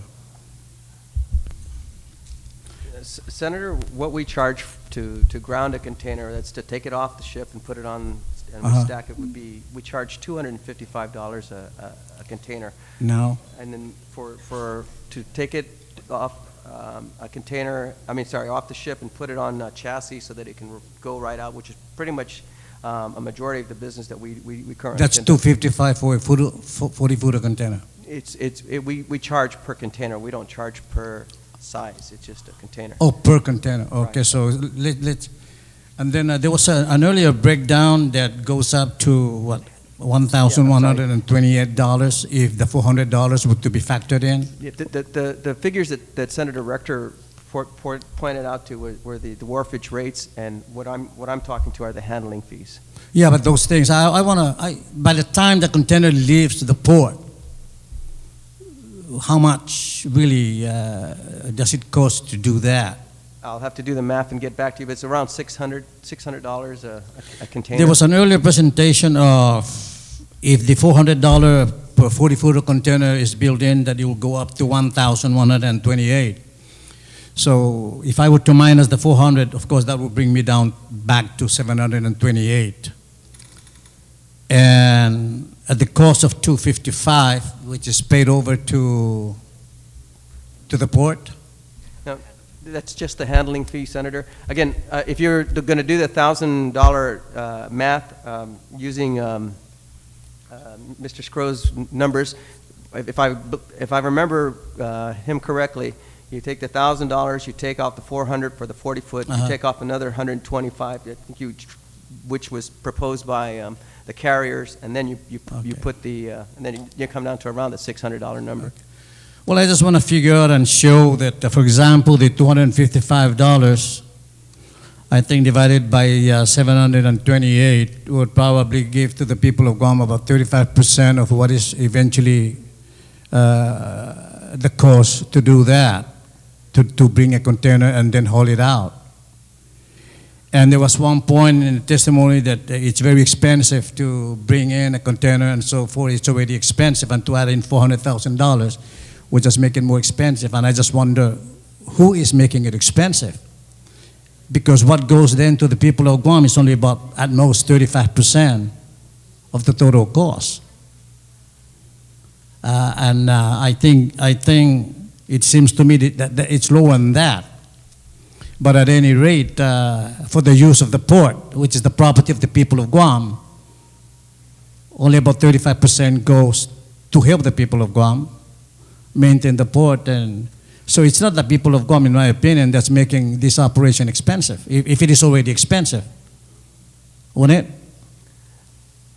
Senator, the 255 ground numbers that I was using for is, again, there's two charges we charge. One is the handling fee and the wharfage, whatever. Exactly. So we add the two together, it comes out to about. So that is the amount that goes. It comes up to about 600. To the people of Guam, essentially to the port. Correct. The 600. That's correct. And of course, that's only about 35% of the actual cost.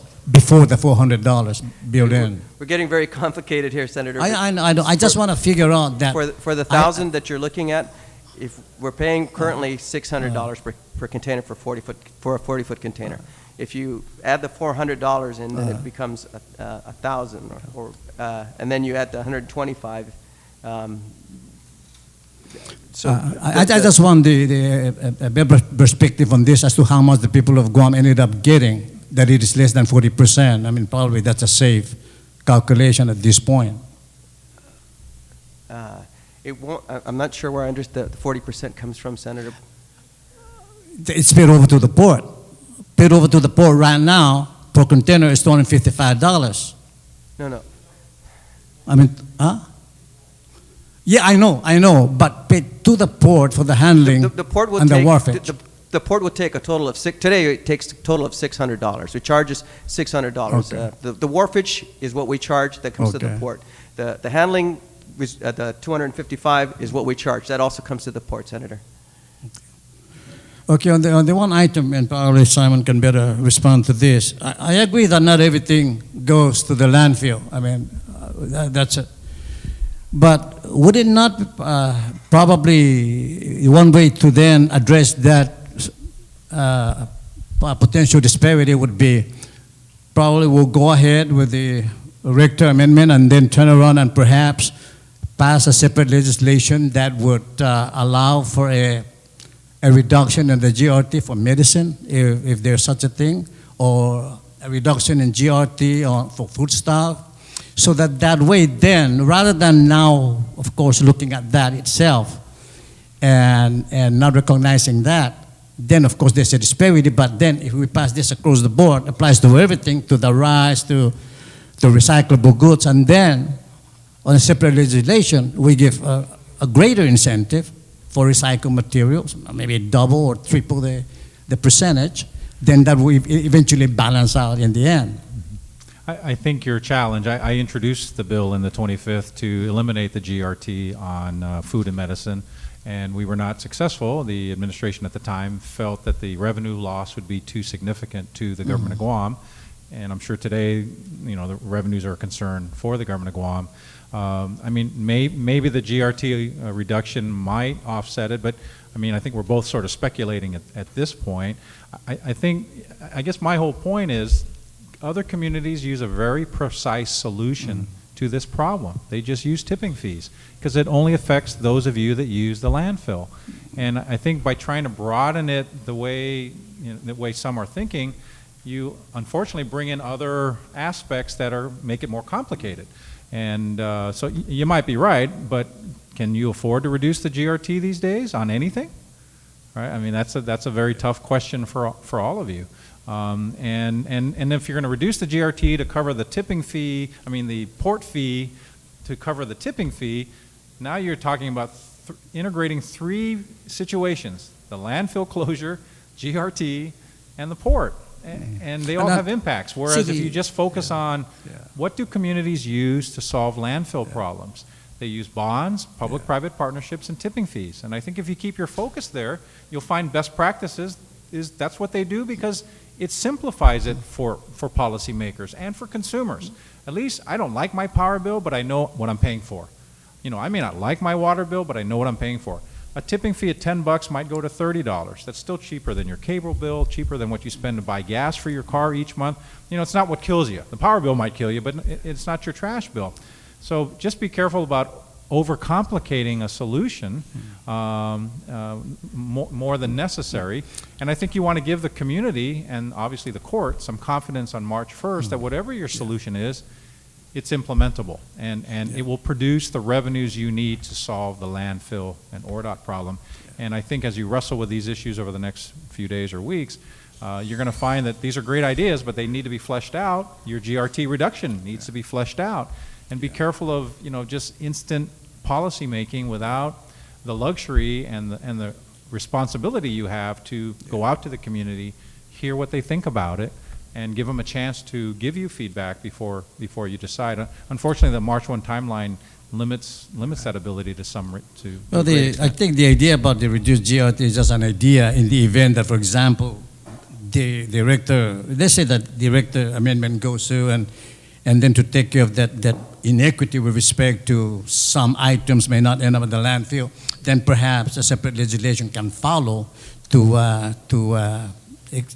achieve equity then at that point, meaning that it's not impossible to realize equity in the end. Yeah. But I will say this, Senator, if your goal is to try to accomplish that, the tipping fee does it the best. Food doesn't go into the landfill, and you only pay for what you put into the landfill. It encourages recycling, which is also important to us, which will stretch out the life of the landfill, which means we don't have to have this debate in 30 or 40 years because we have stretched out the life of the landfill. So I do ask you to do what 920 other communities have done. Take a look at tipping fees because that's how they've solved this problem and they didn't overcomplicate it. Thank you, Mr. Chairman. Thank you very much, Senator Palacios. Senator Taitigui, you have the floor. Thank you, Mr. Chair. And thank you, gentlemen, for being here on such short notice with regards to this. I do believe that the biggest point that was made earlier with regards to the amount of land we have on this island to continue to put landfill after landfill, and then we're going to have to address the issue, whose backyard is it going to go into next, after this? And it may take 10 years to figure that one out, and we come into the same situation. So that was addressed. I had some concerns with regards to Matson and Horizon purchasing the cranes and bringing it into the port, which was such a great marriage between the two. Yes. Senator Taitigui, I'm sorry if we can stay on the amendment. I'm alluding to that. Yeah. I'm getting to that point with regards to this amendment if it was put in place. In the event, with the agreement, I think maybe you can answer this, Glenn or Monty. In the agreement with Manson and Horizon, and I am getting to a point, Mr. Chair, on this one, with regards to the cranes, is there anything in the agreement stating that in the event if businesses slow down from shipping any goods over, because it's obvious right now that retailers are not bringing in white goods as much as before. I mean, recession is hitting, us right now. What is the agreement between Manson and Horizon with regards to in the event that business slows down, do we have to subsidize Manson or Horizon in any of that situation if the businesses goes down? Because I know that they have to gain their money through the purchase of these cranes. Nothing in the agreement? Senator Taitigui, the charges that Matson is contemplating on assessing, that's a business decision. It does not affect the port at this time. There's nothing in the agreement that would subsidize them should business go down. They'll continue to pay the port tariff that's in effect today, and will continue to pay that until changes are made through this body. Okay. And that's why I wanted to point out that with what we're trying to do down at the port in financing creatively the port modernization, we're very critical in how we look at the tariff charges today.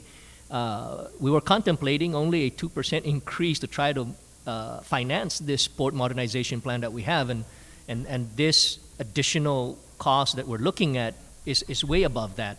And it's very sensitive in terms of, again, making sure that we don't impact the community at large in the increased cost. But plainly, the agreement does not subsidize Matson or Horizon should their business go down. In fact, we actually are generating $23,000 more each month than even if those cranes don't function. They're paying rent once those cranes start to be operational. Well, it's good to hear, Monty, that you have a solid contract with respect to that. But in all, if anything like this were to happen, what is the devastation to the port? And who really will hold the burden if this amendment were to go through? As I said, it'll affect the whole community, but again, it would be a cost to everybody. The cost of living will go up. And the port? And the port, it'll affect our ability to finance our port modernization. We would have to, again, look at that closely because, like I said, this increase is way above what we were anticipating, which were putting together now our financial plan as part of our conditional approval that you guys gave us in terms of our port modernization. So it's quite complex, but every adjustment to the port tariff is going to make a difference. And what we're doing now is trying to keep it as low as possible so we don't impact the community in a very big way. Thank you so much. Thank you. Thank you very much, Senator Taitigui. Senator Cavo? you Yeah, have the I had floor. another question, but I'm going to kind of follow along. Senator Taidui's earlier questions kind of bring an interesting issue to me. And then again, these are the laws of unintended consequences. Going back to the agreement and getting these gantry cranes, there is soon to be this charge to be assessed of about, I think, what was that dollar figure per 25. 125. I'm pretty sure that was based on a potential volume at the port, based on whatever trends or calculations that both the port and the shipping companies have arrived at, again, to pay back for the cost of these cranes. What sparked my interest in some of those earlier questions that were brought up by Senator Taitigui is we're seeing this amendment that has a fairly large increase in the container, the port container wharfage and handling fees. And you're talking about $200, $600, $246. So that's about a 30% increase in the cost of these fees. There's a potential impact that there may be volume reduction in what was originally calculated based on that $150 or $125 fee. I guess I want to add on, maybe that was the question that Senator Taitigui was asking.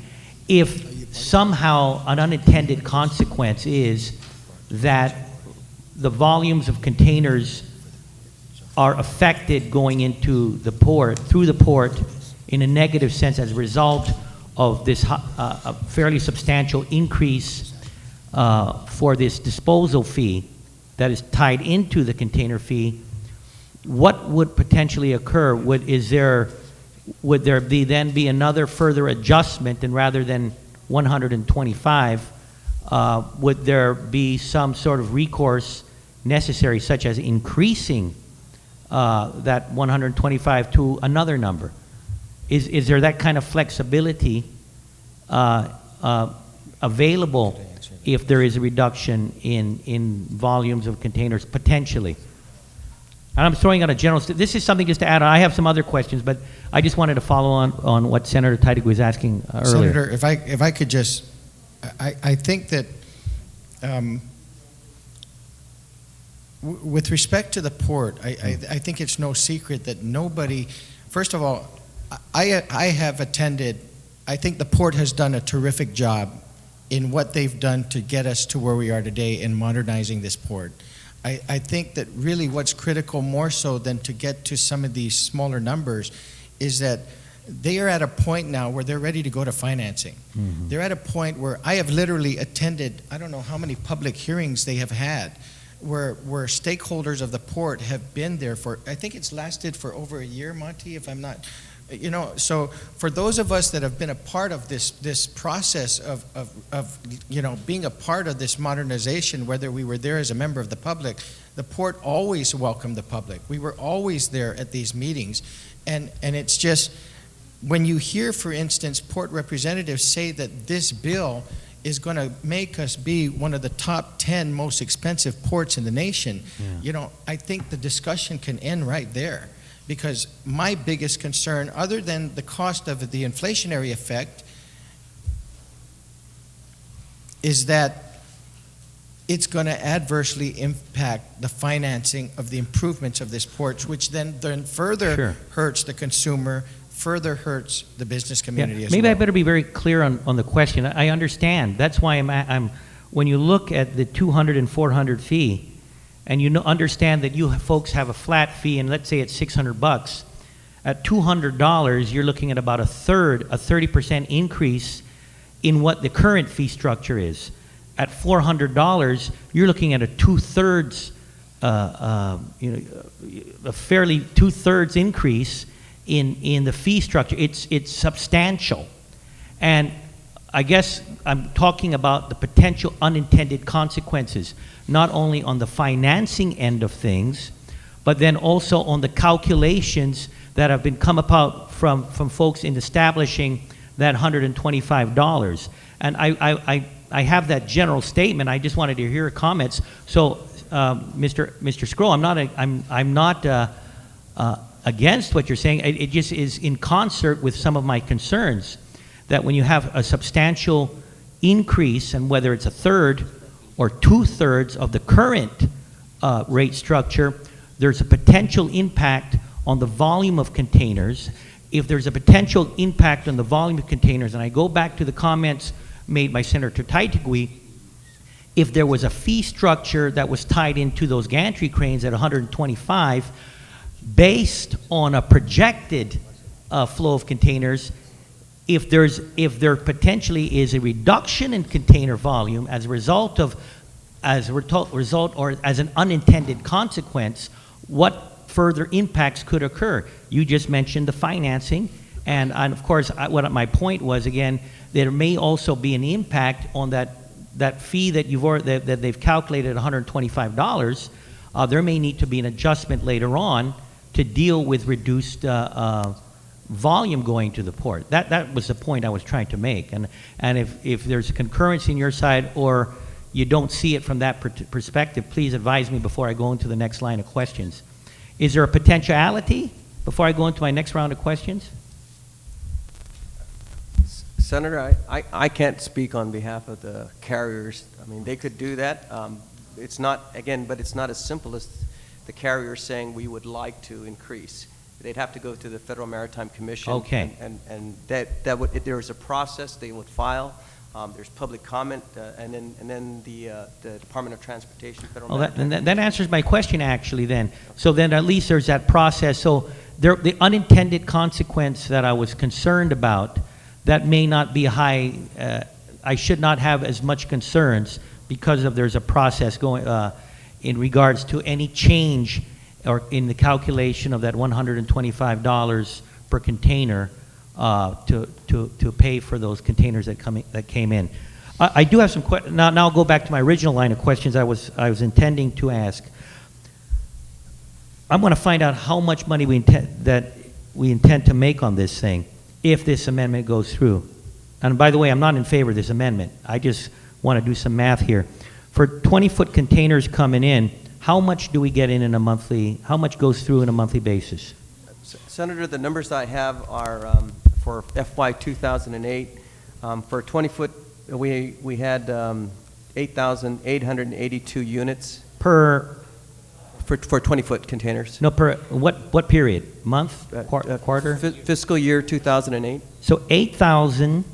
882. 882. Times 200 is 1,776,000. Let me just write that down. 1,776,400, right? No, times 200. Yeah, it's 400 is the back. Yeah, you're right.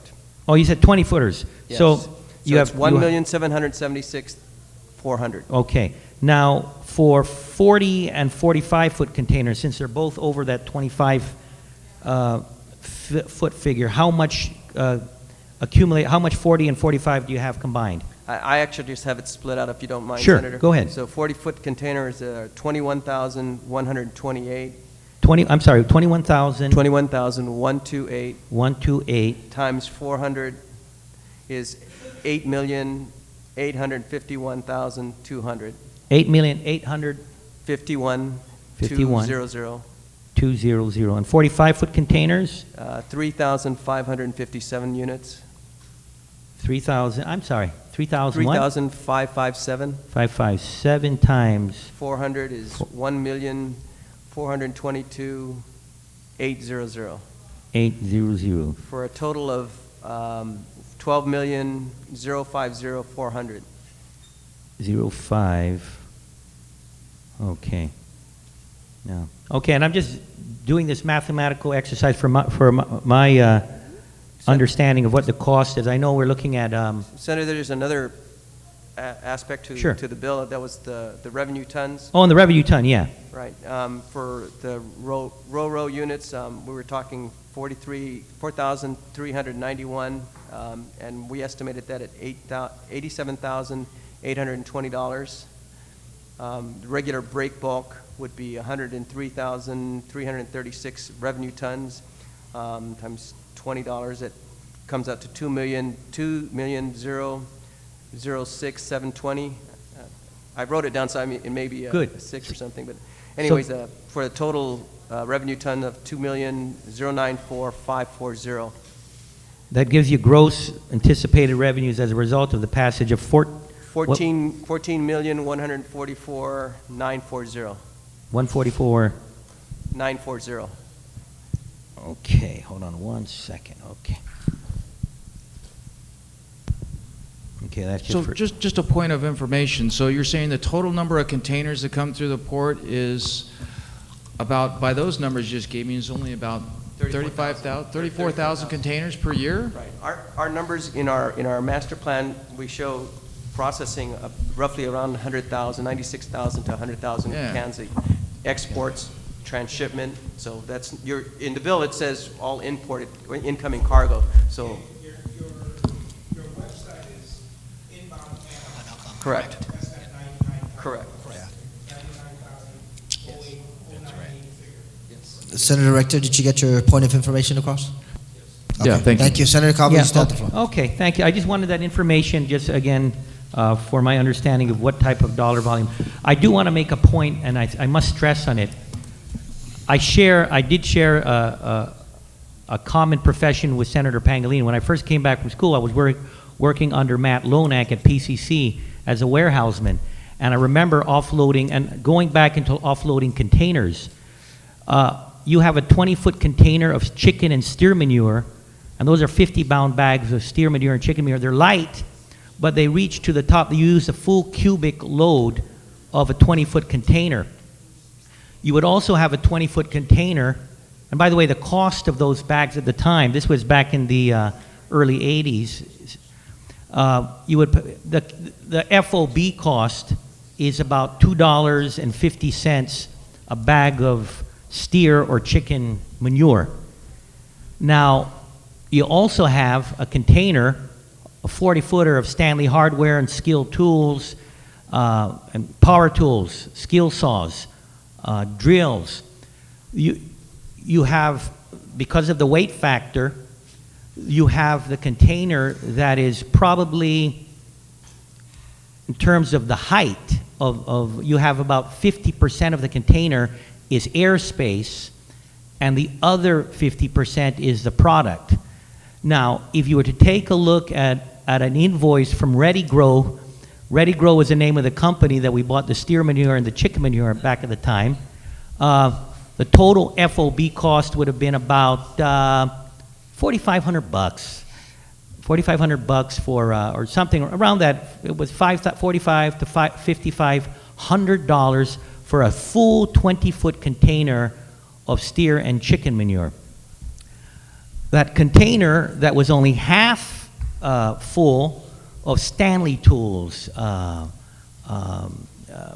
Skill Saw, Black & Decker, etc., etc. The total invoice cost of all those equipment was at about maybe $55,000. Give or take 50 to 60,000, depending on what breakdown on tools. So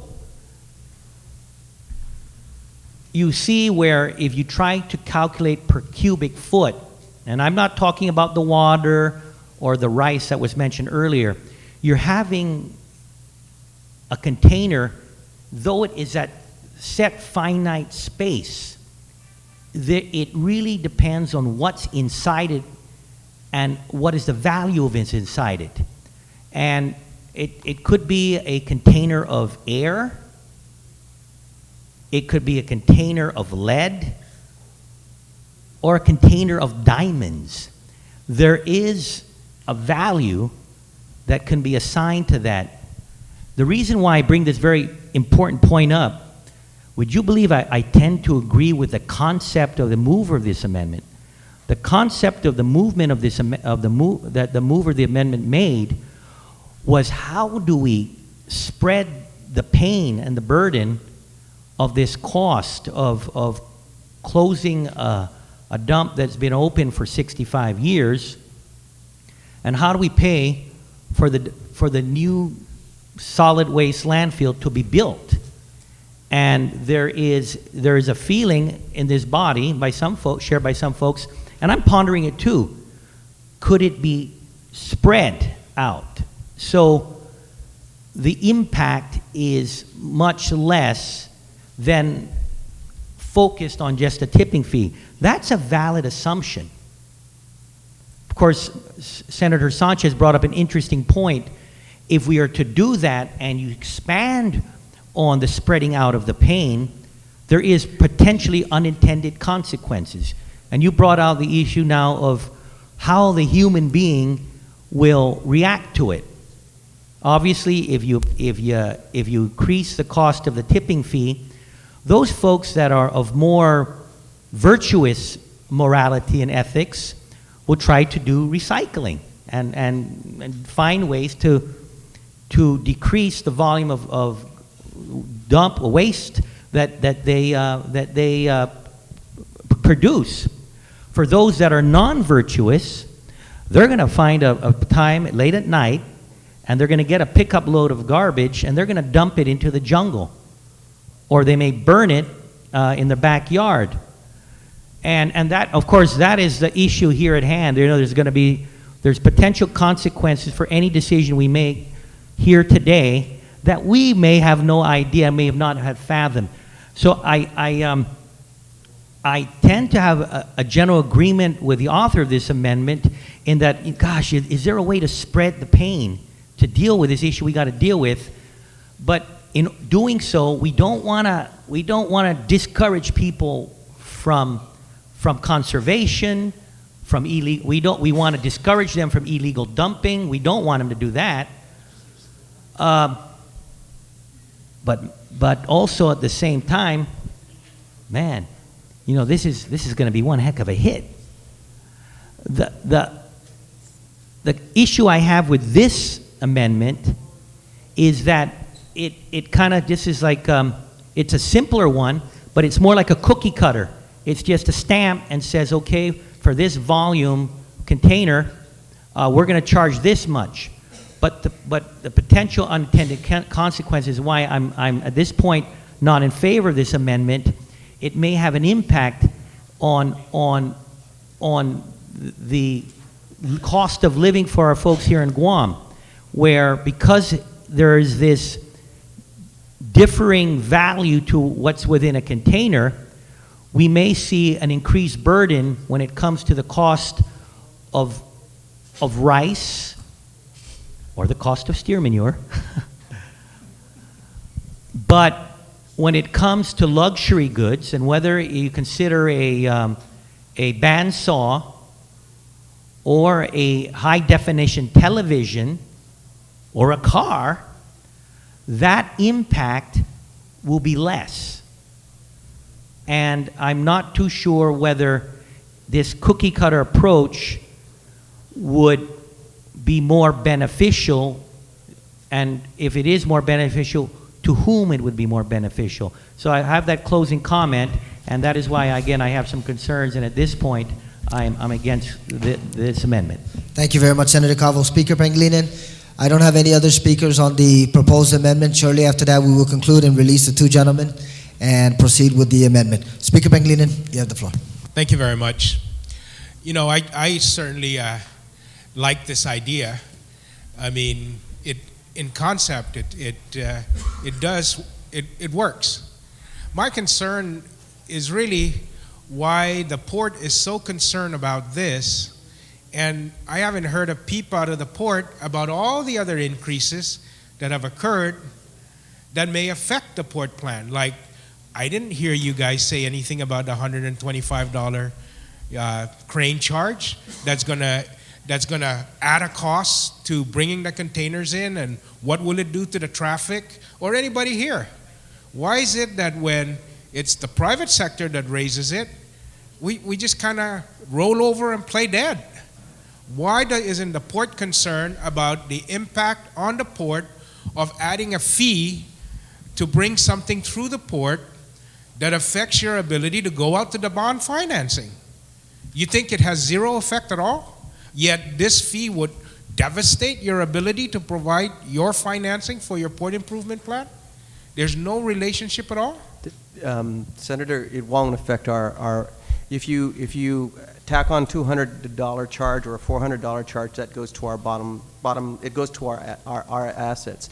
If Matson and Horizon charge 125, and for the record, my understanding is Horizon has not indicated or said that they would, and to my understanding, as of this point in time today, Matson has not filed. So, I mean, that would be the avenue for us to make our comments. But back to the bond financing, it will not affect our financing ability, because our ability would be on the financing would be based on our ability to repay, given, and the 125 will not come and affect will not come into our P&L. So why would this? It will, because we're collecting it. It significantly increases not only our revenues, but also reduces and increases our expenses as well, because we're passing it through. And what if it's neutral? Sorry? What if it's neutral? What if it's neutral? Right. What do you mean? That it doesn't affect your expenses, that you recover your expenses? Senator, we're wanting to increase, if at the chamber meetings, I've come up and I've indicated that there is a negative impact to us. I want to be able to control my tariffs. I want to be able to not only build the facility and modernize it, but I want it to be able to sustain itself ad infinitum. It should be able to do that. The port should be able to be in that position to do that. The 125 severely affects our elasticity, the tariff elasticity, and I had made that known. I made that known in the Maritime Committee meetings, and when it was raised by the retailers and all that. Again, but it's not my call. It's not what I say that the carriers can charge. It's they charge it. It's their decision. It's a business decision, as Monty, my chairman, had pointed out. And as we said to Senator Cabo, there is a process. But you're allowing them then. It's not completely out to them, because you're allowing them by allowing them to take their crane, put it under your rail, and so forth. And you could have done it another way, in terms of you could have had that asset for your own. I mean, here you've got an asset that's deployed, you're financing it through the assets of the port and the equipment of the port with a rail, and you get no credit for it whatsoever, because you don't build any equity in it. I mean, are they going to give you the cranes after they pay it off? Is that the deal? It shouldn't be that. Shouldn't that be the deal? That they make their money back, and that you get to claim that asset because they've used the asset of the port to pay back the crane? Mr. Chairman, I think we're starting to delve into an oversight of the Port Authority, and we had asked that we focus on the amendment. And if the good senator is truly concerned, I am truly concerned. Well, then we'll conduct an oversight hearing, Senator. Then don't do it. Senators, please. I understand. I've sent him a letter, but it's related to why does this surcharge affect the port, and that surcharge doesn't affect the port, and so forth. So proceed, Speaker. In terms of, I want to know what the impact of this fee is going to be on the port. And I want to know what the impact of other fees are going to be on the port and its ability to finance its master plan. So why does one surcharge doesn't affect the port and this does? Why does it do that? That's what I want to know. They both severely. All right. Yes, they do. That's what I want to know. They both severely affect it, right? So that's the decision I have to weigh. And you've received my letter with regards to my concern on that one, and I'm looking forward to the response. We sent that to you, Senator. If you didn't get it yesterday, I apologize, but okay. That was sent to you. Thank you. So you are concerned, and it will have an effect. And any other surcharge, the West Coast terminal fee, because they may decide to, rather than transship to this port, they may go directly now to CNMI. Who knows? But they're going to consider other options which may affect the port, just as this would.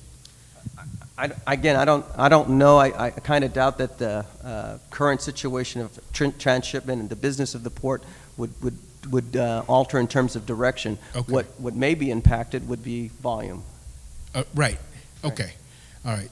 So I understand that, and now that Yeah, and I'm sorry, Senator. I should point this out that we are feeling it.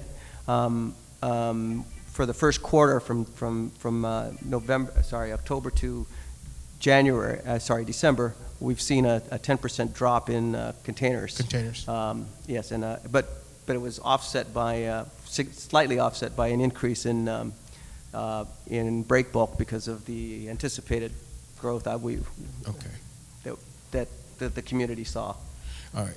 Now I'm glad we got the number of containers correctly done, because I was a little confused too, because I'll admit, when I calculated the container and the fee, and based upon what I thought was reported first, that those numbers were only correct if the other numbers were correct. Now, I did look at the port master plan and trying to figure out what this would do, and I wasn't able to break that down because the port website did not break down 20, 40, 45s. And so now we have the truer numbers. So in order to, and the whole purpose or the intent of this amendment was to generate $52 million a year.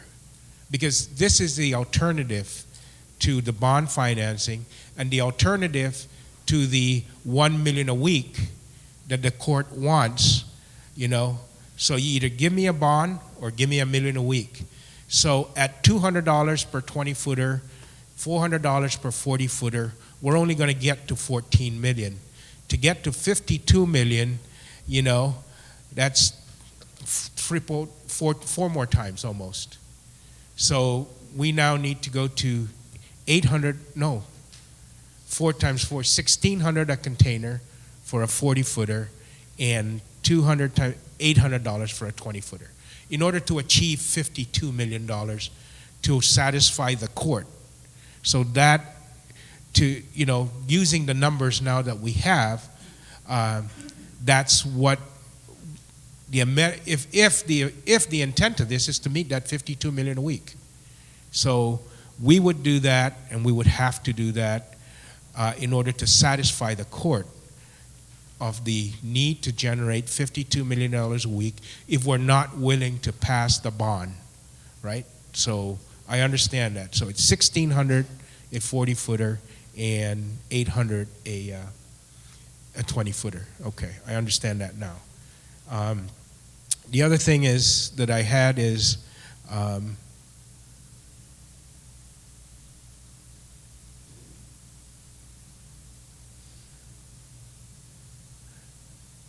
let's see, I made some notes here, and then of course I can't read my writing.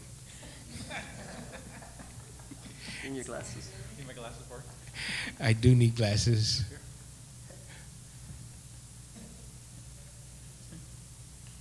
And then to top it off, I can't remember what I wrote.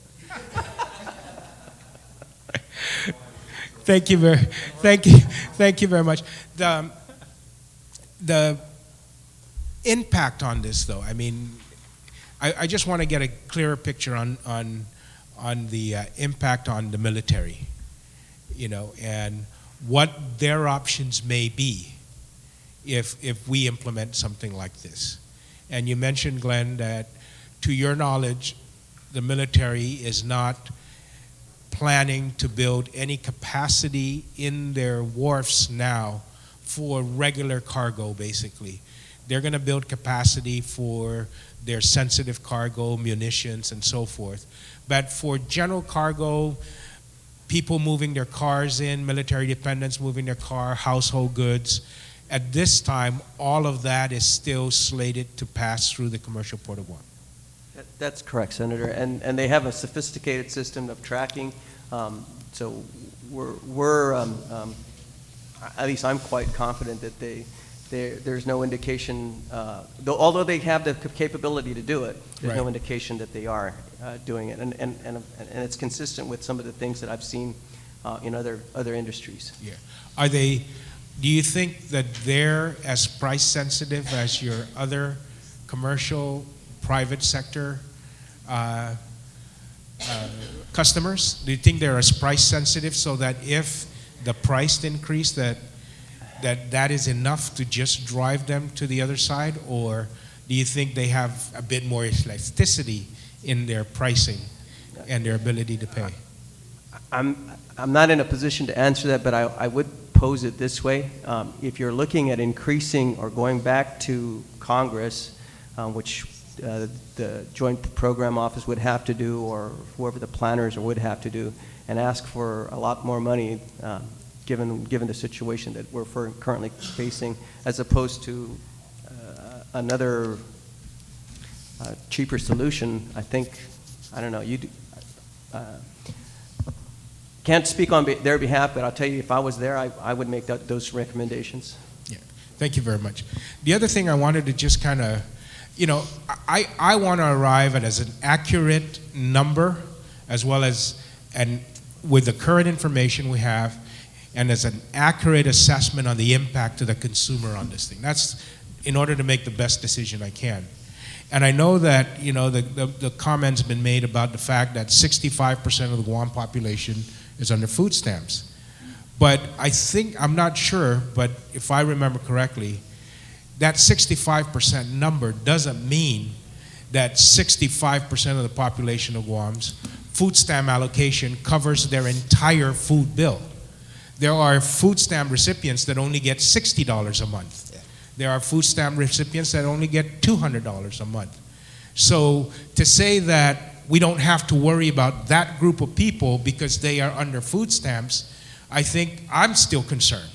Because not only am I concerned about the purchasing power, I'm concerned about the fact that they only have $60 a month for food stamp, and to say that they can afford any kind of increase, which would be, to me, is still a concern that they're not going to have the resources to meet all of the increase with all of the commodities and the cumulative impact on this. And I want to know what that cumulative impact is on the general cost of living, the CIP index, the what you call the market basket that the Department of Bureau of Statistics and Plans uses to calculate inflation for the cost of living here on Guam, because the market basket consists of housing, food, medicine, rent, and things like that.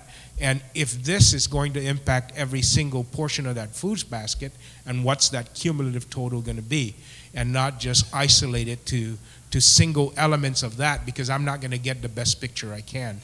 So I want to know all of these things, and that's why I'm asking all these questions in order to make the best decision I can. And believe me, if this system to pay off the Matson crane is good, maybe it is good for the dump, but I do want to know what's its effect going to be.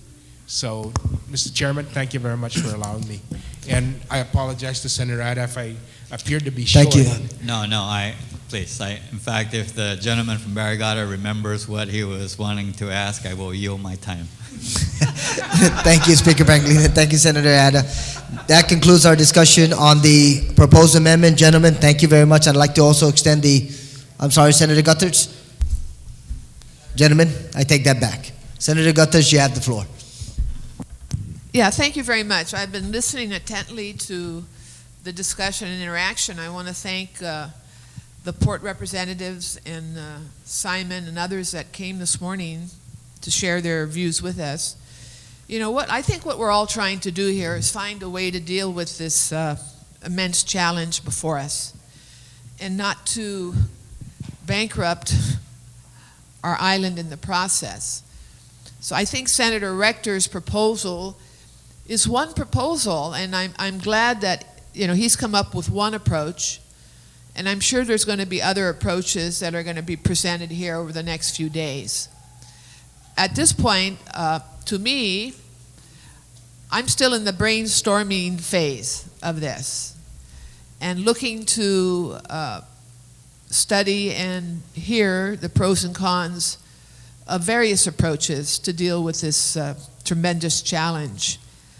I am reluctant to do the bond market thing only because I'm afraid of the affordability, but earlier I had the chance to talk to Simon, and he did mention that we shouldn't forget what the financing is going to cost as well.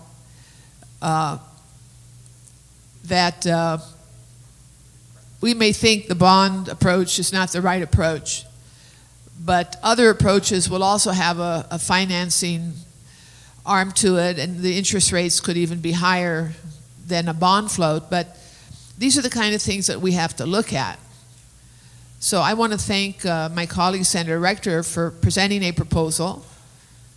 And I'm encouraging my other colleagues to do the same thing, and let's see what we come up with here. And we really need to get the participation of the community, as was evidenced this morning by those that came before us in the Committee on the Whole. Thank you, Mr. Chairman. Thank you very much, Senator Gutters. Like I was saying a little earlier, Senator Rector will be given an opportunity to close on his amendment. Gentlemen, thank you again for joining us this morning. Senator Rector, on your amendment, you're recognized. Thank you. Yeah, you know, now we see why we have oversight hearings, because you learn all sorts of new stuff, especially when you go to the website and you're not quite sure what those numbers mean, because they're not very clear. And really, when we look at this, we would have to go back and readjust it on the current amendment. I mean, but at the end of the day, even if we look at these numbers, we could apply it to every container that's transshipped, and then that would cover our numbers, because it was based on the 100,000 containers a year when it came to it. But realistically, when we talked about it, even if you fill a container up halfway, I mean, this is a cubic foot. I had people make it up for me, just because sometimes people can't picture what a cubic foot actually is. So I wanted to make sure everybody could really see what it is and know that everything you could put in there would only cost an additional 17 cents. Now, even if you could only fill up a container halfway, that means everything you put in here would only cost an additional 34 cents. Now, somebody brought up some really good points, that for some people in the lower strata of our economy, it might be difficult to come up with that additional 34 cents, or that additional half a cent on a can of Spam, or even an additional 1 cent on a can of Spam. But at the end of the day, we got to figure something out in a very short period of time. And maybe this could be just a part of the funding of that, and we'll have a multi-tiered approach. Unfortunately, the business community's arguments that it was going to cause death and destruction to our entire economy didn't really weigh me over too much. I still think this is a way that we can finance it, and you know, when people talk about other communities in the United States and tipping fees, well, we aren't other communities in the United States. We're a very unique community and a unique island, unlike anywhere else in the country where garbage comes from everywhere else. It comes by land, it comes by sea, it comes by air. To Guam, almost 99% of our refuge comes through our port. We're very unique that way, and we found out what tipping fees do. Even if we charge tipping fees and we get the system working, Simon made a very good point. What happens when we have tipping fees? People go and tip it in their neighbor's yard. And we've seen this happen repeatedly. It's just, and that's with the structure we have now in place. I know I could drive around my neighborhood and see a bunch of stuff like old refrigerators and garbage that's been dumped. Let's see if we can figure out a solution where we're never going to have to worry about that again. And I think this is one approach. I yield to my colleagues. Thank you. Thank you very much, Senator Rector. On the proposed amendment by Senator Rector, there's been objections or opposition to the proposed amendment. So all those in favor, please signify by raising your hands. Amendment fails. Ladies and gentlemen, senators, we're back to section 2. Would it be the wish of the body that we call the representatives of the executive branch back again, because this deals directly with the revenue bond? So we will continue our session discussion at 1:30 p.m. 2 p.m. is a suggestion by the speaker. We're going to recess until 2 p.m. this afternoon. Thank you, Senators.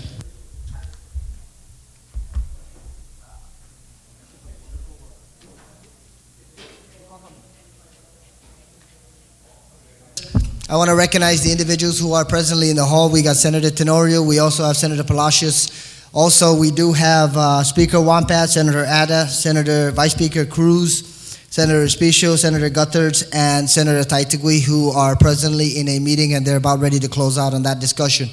Also, there's, just for the information of the body, there's been a request by GIDA, by the Guam Economic Development Authority representatives, if by any chance we can grant them a 15 to 20 minute delay in arriving, so that they're in the process of trying to finalize a few documents that they feel that they would have to present to the legislature. So based on that request, we will resume the committee of the whole at 2:20.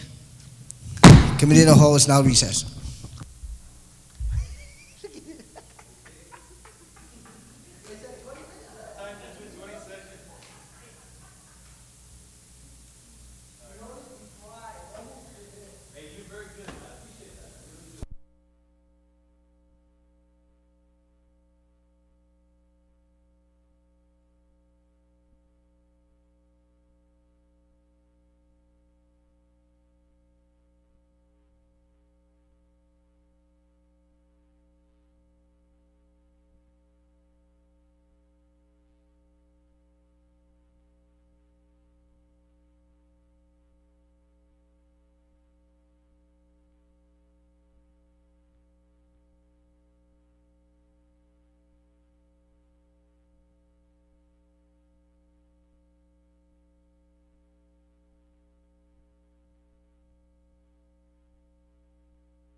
Sergeant at Arms, before I call the Committee of the Whole back in officially into session, I can ask you to please invite the other senators to join us. Thank you.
Committee of the Whole is now back in session. I want to recognize the senators who are presently in the hallway. We've got Senator Tenorio, Senator Rector, Senator Calvo, Senator Blas, Senator Ada, Senator Palacios, Senator Ben Panglinan, who's in the adjoining room. And I understand that there's a few other senators who are on the premises who will be joining us momentarily. Senator Taitigui has just walked into the session hall. Senators, we are on Section 2, the Solid Waste Management System Revenue Bonds, so that in fact we're proceeding with a little bit of sense of normalcy with the discussion of the provisions contained in Section 2. I will highlight the subsections accordingly, and if anyone would like to propose any amendment or provide some comments to the members of the body, then by all means. I also would like to thank the Chief Executive for allowing his representatives, the government officials, and the financial advisors for joining us this afternoon. To my immediate left is Senator George Bamba, who's the Chief of Staff of the Chief Executive and the administration. To his left is Ms. Bertha Duenas, BBMR Director. To her left is Ms. Shannon Taitunu Lujan. To my immediate right is Ms. Ali Limtiaco, the financial advisor for GIDA / the government of Guam. To her immediate right is Mr. Russ Reyes, who is the underwriter, advisor, representative for this limited obligation bond. To his immediate right is Mr. Tony Blas, former senator, who is the GIDA executive manager. We have Ms. Annette Leon Guerrero, who's with the Guam Economic Development Authority, and then Mr. Lester Carlson, who was a former employee within this legislative hall and now has ventured into that particular agency. But outside of that, we will proceed, like I said, subsection by subsection. And if there's any questions or comments, then by all means, please bring it to the attention of the chair. Also, because some of our colleagues are in the adjoining room involved in a meeting, I will give only those individuals, once they join us, I understand they're closing out on that meeting, the opportunity to be able to revert back if the need arises. Section 2, Enactment of the Guam Solid Waste Management System Revenue Bond Act, Article 8, subsection 51801, short title. Any questions or comments? If not, subsection 51802 in direct reference to definition. Senator Tom Atta, you're recognized. Mr. Chairman, on subparagraph B, I believe that's line 27. And again, this is really more maybe form that I'm raising here, and maybe council should take a look at it. But we're defining a term by using the same term. So a bond means bonds, notes, or other evidences. So I would ask that legal counsel probably take a look at how to tighten that up insofar as possibly rewording it. Bonds means a certificate of debt issued by the government, or however it's defined. But to define a term using itself is... Thank you, Senator Atta. On that proposed amendment to allow legal counsel to incorporate the appropriate definition for BONDS, the second word bonds, in line number 27, page 3. Any objection? No comment? So ordered. Senator Atta, if I can ask you to please coordinate that with the legal counsel. Okay. Okay, thank you. Any other questions or comments on subsection 51802 definitions? Senator Atta, you still have the floor. Are there any other? On page 4, on line 26, there is subparagraph I, pledge revenues, and here's where I'm kind of really confused, because we're playing very loosely with the use of Section 30 revenue. In this definition, pledged revenue is any revenue of the system and any Section 30 revenue pledged to the payment of the bonds. And then if we go further forward, for example, in page 7, it makes reference to Section 30 really a lot looser, that it's not really being used as pledged revenue as it is being defined in page 4. And I just need some clarification. In one section we're saying it's pledged, in another section it's saying only if applicable, in another section it says if you throw in Section 30, now it makes it a GO bond, and I think that just needs to be cleared up. On that question, if anyone can respond, who's in the panel, please?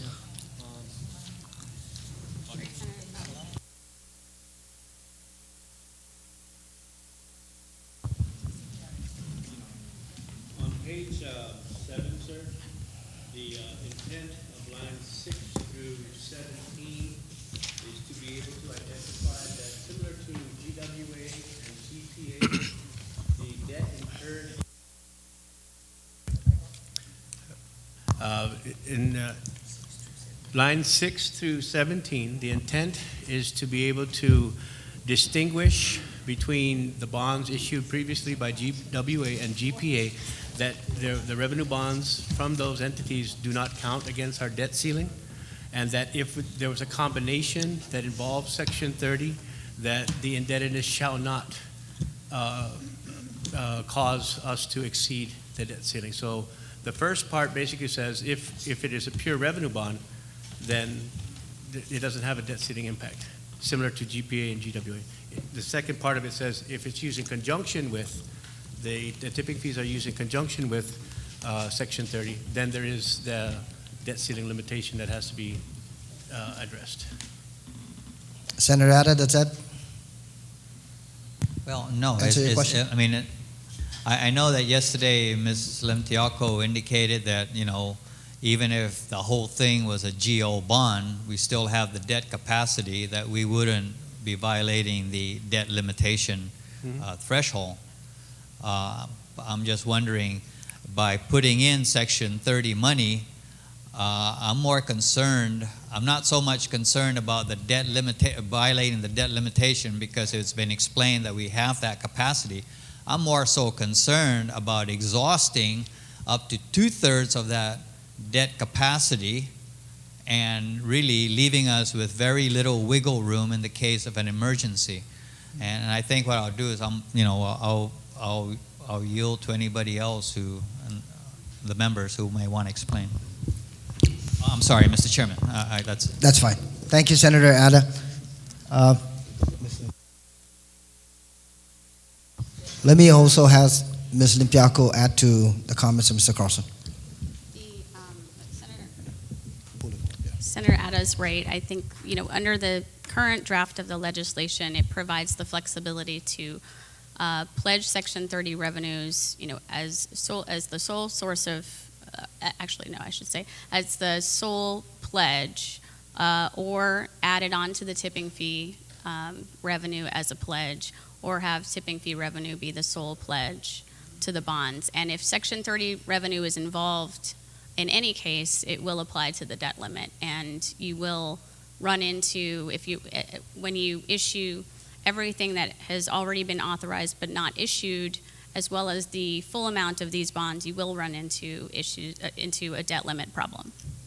So then, Mr. Chairman, I guess based on that explanation, if this $202 million is approved, then the previous authorizations for the COLA and for the EIC is bumped out of the race then.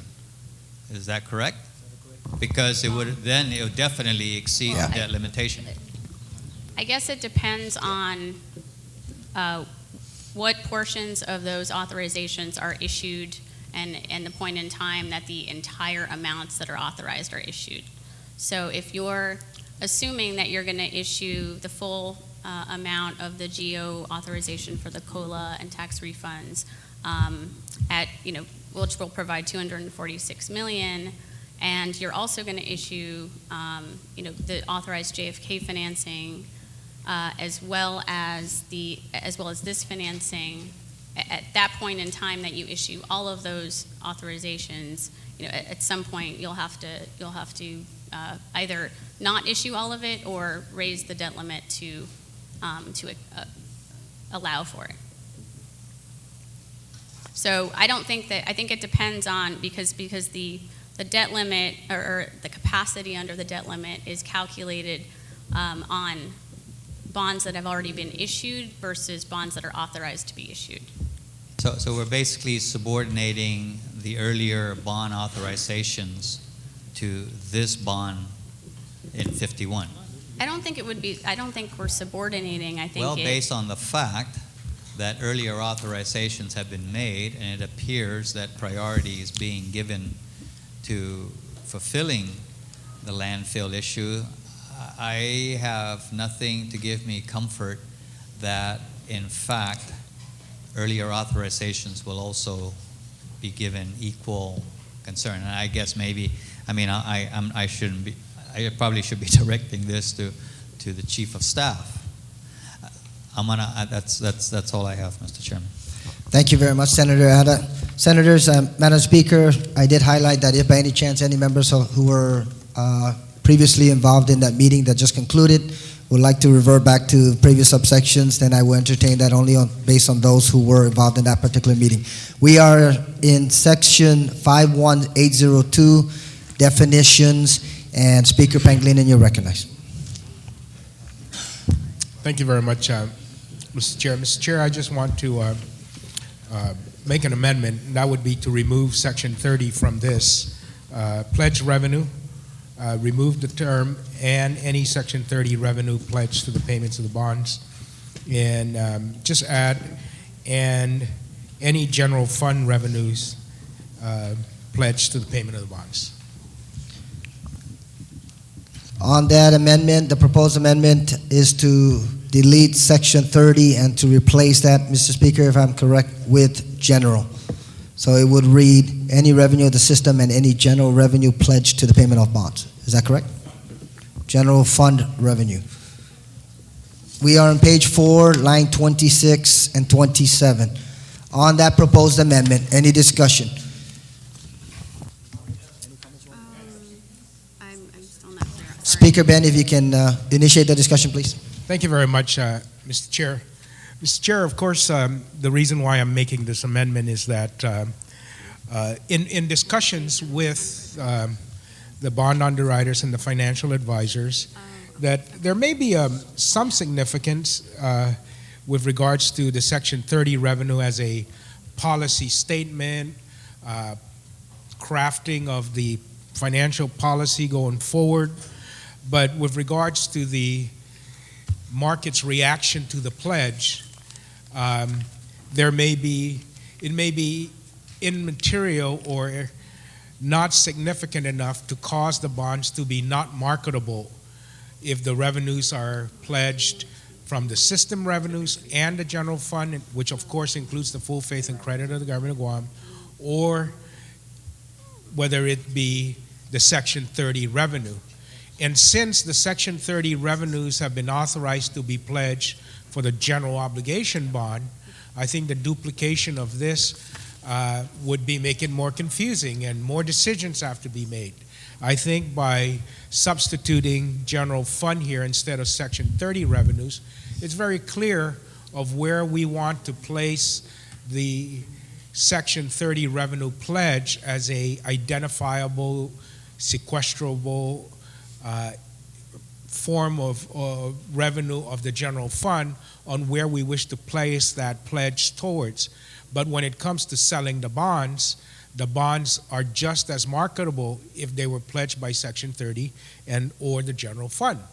And that for me, I've already, from a policy perspective, and this body has also, from a policy perspective, had decided to use the Section 30 pledge for the general obligation, which includes the COLA and the income tax refunds and some healthcare improvements for facilities at the Guam Memorial Hospital, and of course the refinancing of the retirement fund obligations for the Guam Public School System and the Guam Memorial Hospital.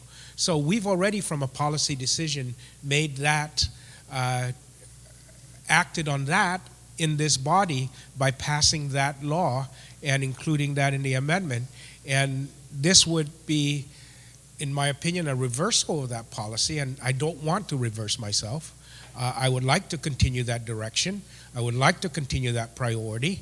And in my opinion, based upon conversations, as far as the marketability and the saleability of the bonds, they may be just the same. So there may be other things that may affect the structuring of the financing itself, but from being able to go out to market and triple tax exempt, et cetera, et cetera, et cetera, all matters remain the same. So that's the reason why I wanted to ensure that the Section 30 pledge continues to be confined and designated for use in the general fund, the general obligation bond. Thank you very much, Speaker Panglin. There's been a request by Senator Bamba if a representative from GITA can respond to this proposed amendment. So I will recognize that. I take it, Mr. Reyes, you're going to respond? Reyes? Sure. I guess there's a few observations, and one, I believe that you're entirely correct that the pledge that's going to be assigned to this project is purely one of policy, and that obviously is recognized.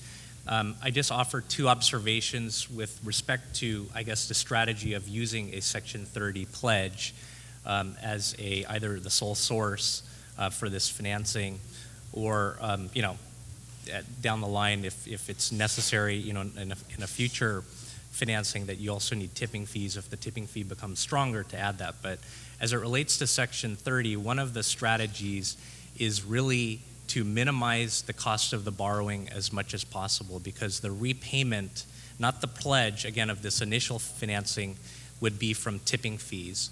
So you would, again, show the marketplace that this is a Section 30 only pledge, but again, the repayment comes from the tipping fees.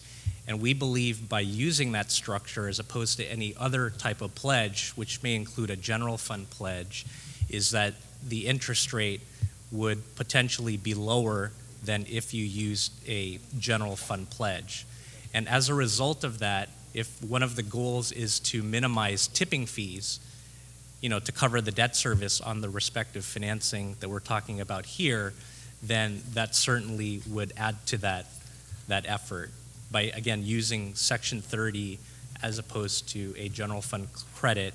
You would lower the interest costs, which would in turn reduce the amount of tipping fees for repayment of the bonds. And again, yes, and I guess that's a very good point, is with respect to the actual rating that we would try to confer on this transaction, it gives you some shot at having an investment grade rating by using the Section 30 pledge.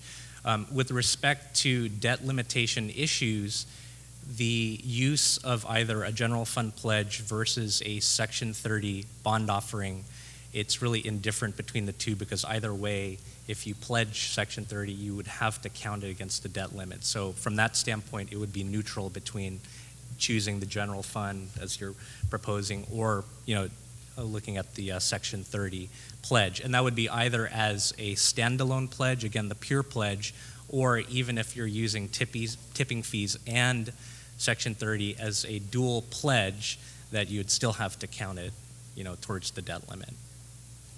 Thank you, Mr. Reyes. Senators, there was a document that was just passed out a moment ago regarding financing options, and I think it's pretty much self-explanatory.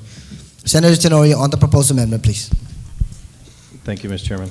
Mr. Chairman, I just want to make sure that before I speak here, I understand the language. We are at page 4, is it not? That's correct. We're on page 4, lines 26 and 27.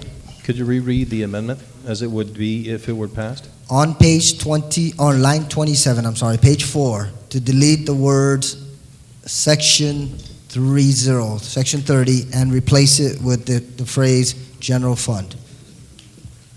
All right. I'd like to ask Mr. Bamba, Senator Bamba, what your perspective is with regards to this, because it's important for the legislature to understand the position of the governor and the administration on how this change would affect what's going on. It's in speaking from my understanding, and I'm more than happy to be corrected.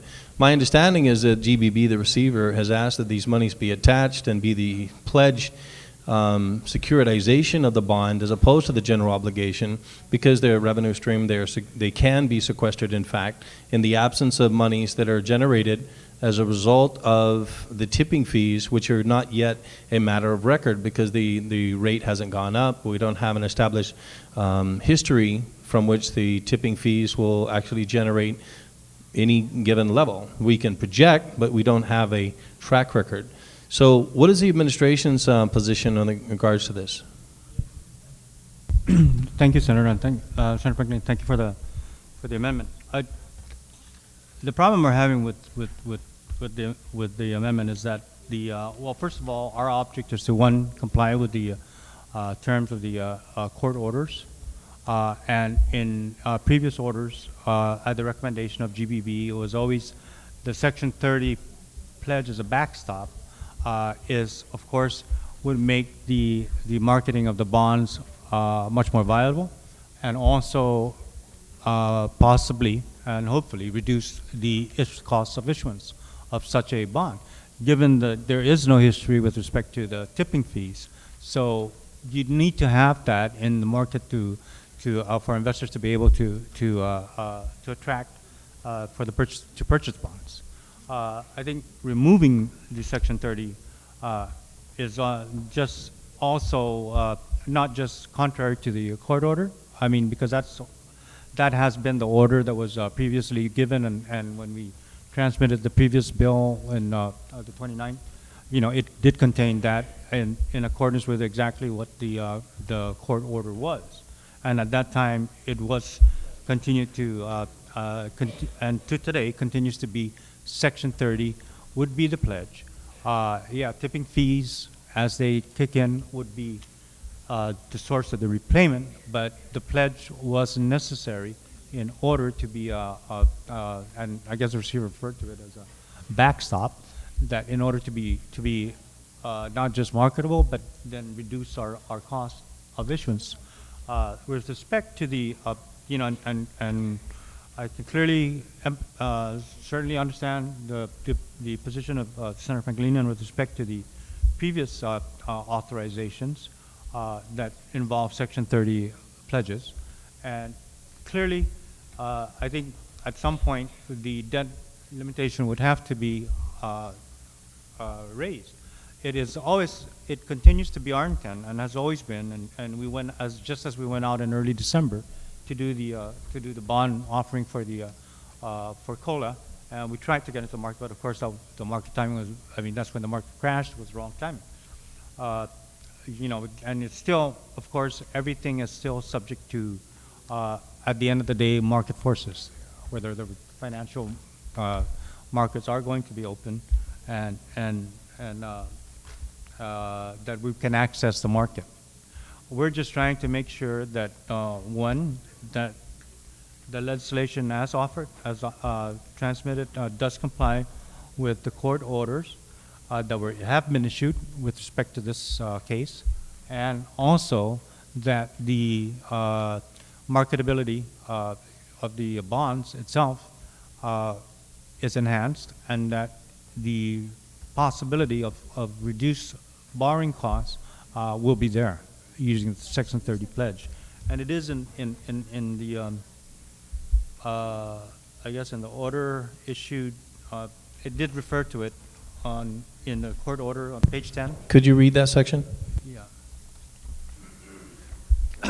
And it says here, well, let me begin with it's line 7. Because the January 5, 2009 deadline for depositing the $20 million ordered by the court was fast approaching, an expedited status hearing was held on December 10, 2008. At that hearing, there was a consensus by 5 financial experts and the governor of Guam that the financial plan recommended by GBB should be implemented. The court agreed that the most fiscally responsible way to finance the consent decree projects would be through Section 30 backed revenue bonds. The court also found that by failing to present a unified and workable financing plan by December 1, 2008, the government of Guam had, in effect, decided to pay for consent decree projects on a cash basis. So what was that phrase? The most what? Fiscally responsible way is to finance the consent decree projects through Section 30 backed revenue bonds. So then, if we Section took 30. out the Section 30, which is what the amendment is, what would that be? Well, it would be. It would not be the most what? Fiscally responsible means to finance the consent decree projects, one, but then it would then clearly go against, be contrary to what has been ordered by the court. And the governor's office position in Yeah, the what you governor's just office read position was? is the governor's office position is that we proceed in implementing the order, all orders that have been issued by the court.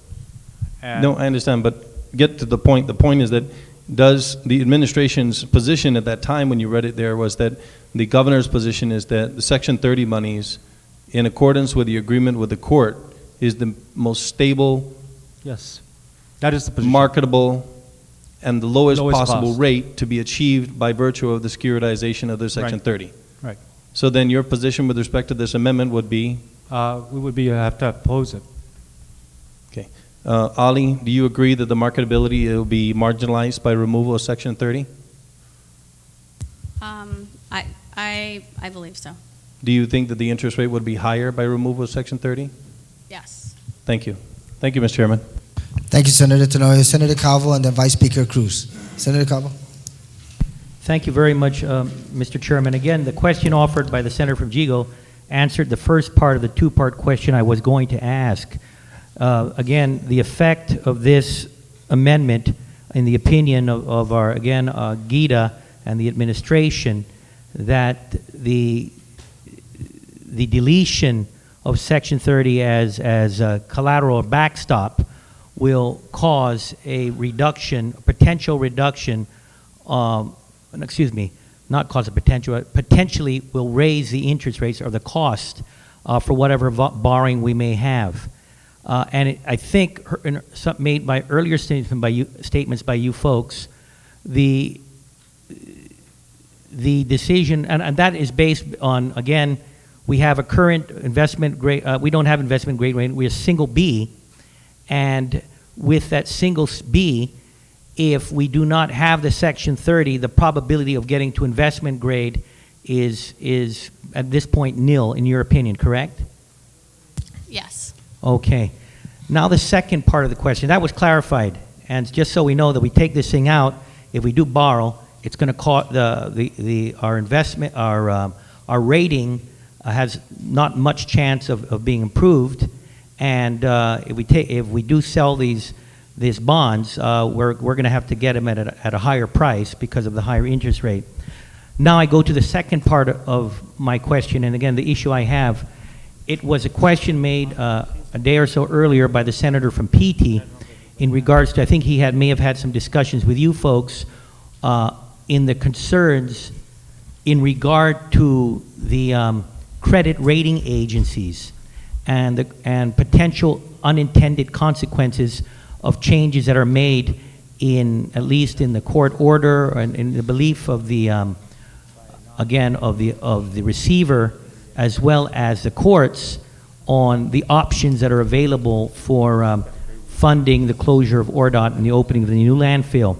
And if you can recall what I mentioned a few days earlier, some of the unintended consequences that occurred as a result of the acting governor Mike Cruz opening up a line of credit, and with that line of credit using it for operations, almost simultaneously what occurred was the credit watch status and the red flag put out by Standard & Poor's. And now it appears obvious that with this amendment, you're going to see, again, a conflict in regards to the language, and I don't know whether they call it conflict or just that you see now there's a divergence on the original language put in there by the administrator and by the courts as to what is the most viable option. And now, with this language, with the Section 30 monies being taken out, there's again, you see a clear split between the policy of this body and the pronouncements made by the good judge and the receiver. Now, that doesn't mean I necessarily agree with the good judge and receiver, but it's just a fact. Now, with that fact, my concern is potential unintended consequences. With this particular amendment in place, and let's say it passes, and I want to ask again the opinion from you folks out there, those folks in the fiscal policy team, as well as those in GITA and our financial advisors. If this is to occur, is there a potential from the rating agencies in the not too distant future seeing this as a clear, direct, again, contravention of what has been stated from the as an option from the receiver in the courts? Is there a concern that you have that there may be a potential for the credit rating agencies to either put us in credit watch status or even worse, in a lower downgrading of our credit rating? I think you're right, Senator. I think that the more we detract in this legislation from what the court order explicitly says, the greater the risk that the court can impose the $1 million per week, regardless of what the outcome of Bill 51 is, or regardless of the final content of Bill 51. And I think at that point the court will require the $1 million a week, and then it'll sort of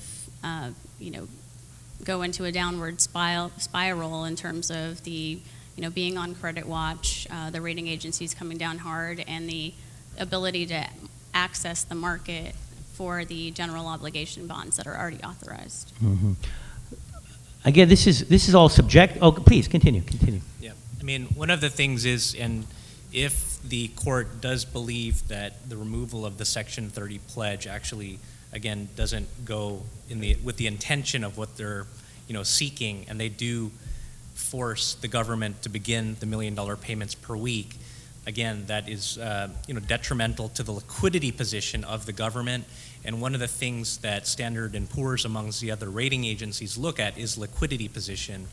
I did not mention it yesterday, but the state of California is in a very similar situation from the standpoint of actually looking at liquidity.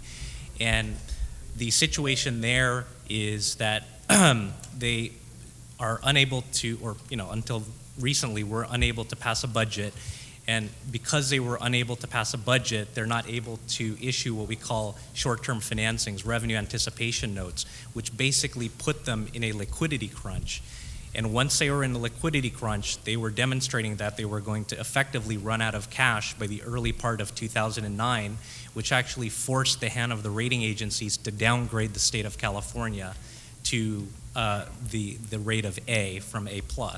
So that is some demonstration that Standard & Poor's, in addition to the other rating agencies, do look at liquidity as a very important component of the overall credit evaluation of any given issuer. And so again, if the $1 million payments per week are to occur, and this would demonstrate that the government is going to be in some sort of effective liquidity crunch, that obviously will, adversely affect the rating potentially. Yeah. And I guess the question I have too, since we already have historical fact how we got into credit watch. We got into credit watch for one single act of opening a line of credit. Now, if you take a look at, and in fact, I don't know whether Bertha would like to chime in on this. If you look at this over one single act of opening a line of credit for this one particular payroll period, and then you see what the rating agencies, how they reacted. Now, then you look and compare what potentially will occur as a result of again, this signal being sent by this legislative body that is, again, divergent of what has been already mandated through the courts. If that $1 million a week option does come about, what does as you as a financial as a chief financial officer there of the administration, Bertha, what is a more difficult financial situation to deal with? The use of a line of credit and then of course trying to pay back that line of credit, or the extraction of $1 million a week and trying to keep the operations of government of Guam afloat? What is the more difficult situation to be in? Senator Calvo, I'll allow your question to be responded to, but if we can stay on the proposed amendment on the general fund in section 30. Okay, please, and I'll tell you what it is. Your question, I'll allow response because your question is a liquidity question. So yeah, and it has and I'll tell you, Mr. Chair, it has a meaning to it. You can't read the future. The same way we could not read the credit rating, what the credit rating agency would do. So I'm trying to compare situations and how the credit rating agencies read those situations. We got ourselves into a credit watch situation because the government took out a line of credit. And now I want to see what would occur, what would the credit rating agencies be looking at now if we see we're ourselves in a position where we're going to have $1 million a week taken out of this government. So I want to understand the gravity of both situations, seeing which is the better or the worse, if any is the better or the worse, and of course with that, trying as best as I can to react to what potential, or to anticipate what credit rating agencies would do. So that's why I wanted to ask Bertha what her opinion was in terms of what is a more difficult situation to deal with. Ms. Duenas? I'm not quite sure I follow the question, Senator. I apologize. What would be more difficult? going to the line of credit and making the payment from a line of credit to the Yeah, port? obviously you had a line of credit Mhm. and you used it. Mhm. Now with it, with that use of that line of credit, now it was a call made, and with that call made, you paid personnel costs for the Guam public school system. Now there was a certain financial position of this government afterward as a result of that action, and whatever the reasons for that situation, at least in the opinion of Standard & Poor's, they raised the red flag on credit watch. Now I'm looking at this situation now where potentially this $1 million a week is going to be extracted out, and I'm trying to anticipate what Standard & Poor's will read out of this. And one of those ways to anticipate is looking at what will occur with the government of Guam if, again, we have $1 million a week taken out, and what the potential there is now for the credit rating agencies to do. Are they just going to do us in credit watch? Are they going to not do anything? Or, oh my goodness, $1 million a week, this is bad. Not only credit watch, we're going to potentially have to downgrade you folks. So that's what I'm trying to figure out, Okay. Bertha. Well, I'd like to ask Ollie to just chime in any time here. But it's my understanding the credit watch was triggered by the government taking out that $6 million to pay payroll for GPSS. So that constitutes taking taking a loan to pay for operations. And I think that is what triggered the watch. I believe that if it had been done for, say, capital improvement or something, that would not have been the case. I don't know if, Ollie, do you agree with that? And then regarding the potential for a credit watch, the potential, and we have to be very careful because we don't want to assume what Standard & Poor's is going to do, but from the experience the government has had with regard to the, moves of credit agencies when they sort of take notice and so on. The $1 million, as I started to explain yesterday, for this fiscal year would be $29 million. We know that it is kind of like a sliding scale. There's less as the years progresses, and I believe it terminates in 2012, the cash deposits that are required. So for this fiscal year only, we made an assessment, and of course, that assessment translates to about 9 to 10% that would have to be reduced across the board. And that translates to about 8 hours of every employee in this government's payroll, 8 hours every pay period. And the other part of that is that if we spare education, health, and safety, then the impact would be almost quadrupled, and it would actually lead to a shutdown by mid-May, if not the end of May, because if you impose 40% on the remaining agencies, should health, education, and safety be spared, the only remaining funds would be just a little over $7 million to sustain operations for all the other agencies, and that would run dry by mid-May, just for payroll alone. So it'll be very difficult position to be in. Very, very difficult. Now, It would going back to GEDCA, again, and looking at the potentiality of a credit watch or a negative downgrade, we're not too sure what would happen, but there's a strong potentiality, correct? Correct. Yes. We already have on the books certain obligations, and this is what, again, I'm focused on as well. I want to ensure that the COLA recipients get payment, and I want to make sure that folks get their tax refunds as well.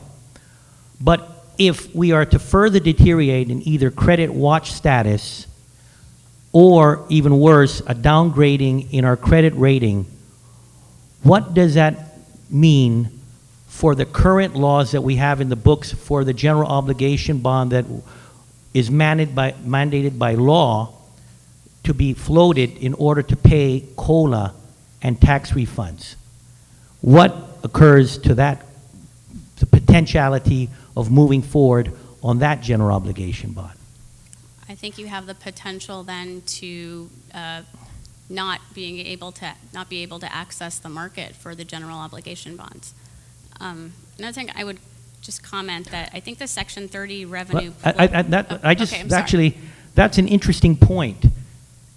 We are in a difficult position here, and we're trying to find ways to solve the solid waste crisis, but at the same time, make sure that we don't put roadblocks also in trying to settle our obligations. But what I'm gathering from this group here is, if we are to try to save those, by making this amendment, protect already what has been mandated by law, potentially what we're doing is we're also kissing goodbye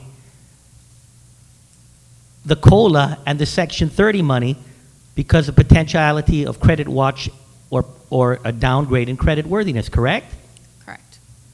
See, I just want to be very careful, make sure everybody understands when we deliberate over this what the potential unintended consequences are. We're not to that portion of the bill, but if we're ready to take that risk, I'm not too sure who is really ready to take that risk. I'm not. I want to move forward in solving this dump issue, but I don't want through unintended actions close the door on obligations of this government to pay COLA and tax refunds, which may occur as a result of this. My colleagues, the time will come later on. The genie has been put out of the bottle already. And I'm talking about debt limit. And when that time comes, we can address it. But I do not want to be put in a position of either or. And my concern is now, if we do either or, and in trying to protect what we held sacred, which is, again, earlier mandates, that we actually close the door in finally fulfilling those obligations, then we would have not accomplished anything. We would not have accomplished funding this closure of this this dump and opening a new landfill, and we would have closed the door for COLA recipients and folks owed tax refunds. So again, I'm concerned about this particular amendment for the exact reasons what I just mentioned. And again, there may be a simpler way to do it. Heck, the United States of America is printing money like crazy. So if it means if the genie that genie in the bottle was the debt limit, folks, we already broke that bottle, and that genie is out. So again, thank you very much. Thank you, Senator Calvo. Mr. Chairman. Thank you, Vice Speaker Cruz. You're recognized.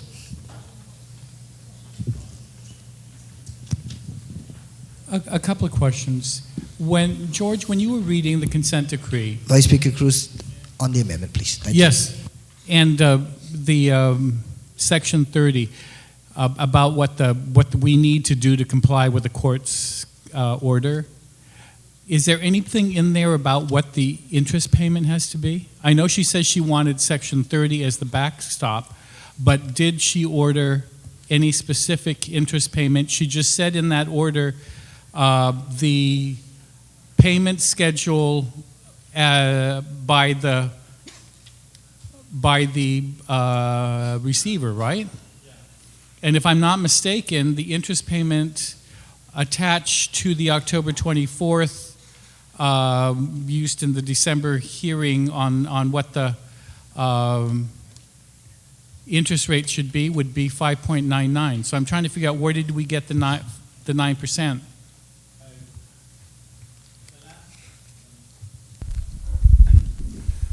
I'm just referring to the most recent court order, which is actually the one that orders us to make the 1 million payment. And in the discussion on her leading up to her conclusion and order, there was not any mention of any particular interest rate. The only interest actually that is in the schedule, which was included in the order, was actually interest income the government received as a result of the depositing of the 20 million and keeping that cushion. And that's what she factored in. It wasn't what was the interest expense that is in the court order. It wasn't referenced. But does she order us to do a 9% interest in that? No. No. Thank you. Thank you, Vice Speaker Cruz. Senator Rector? If not, Senator Barnes, Munya Barnes, you have the floor. Mr. Chair, I just wanted a clarification earlier when I was in. Mr. Regis had noted the Section 30 versus the general fund that would be applied if the amendment were to carry, that it would be indifferent. And I just wanted that based on that and hearing further discussion, why would it make a difference in as far as going out to bond rating? Ali, if you want to also add on to that, I'd like to hear that perspective. To clarify, my statement regarding the indifference between a general fund pledge versus a Section 30 pledge related to application of the debt limit. And just looking at either or, you would need to count it either way. So that's, I think, the intent when I meant indifference between either the general fund pledge or Section 30.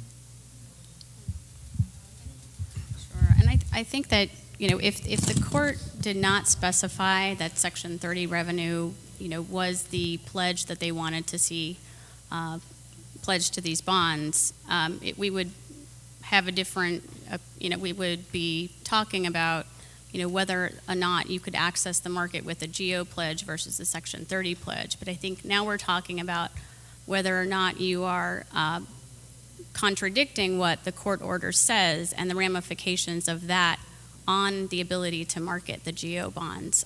I think the Section 30 revenue pledge, as ordered by the court, allows both the GO bond and the landfill financing to move forward.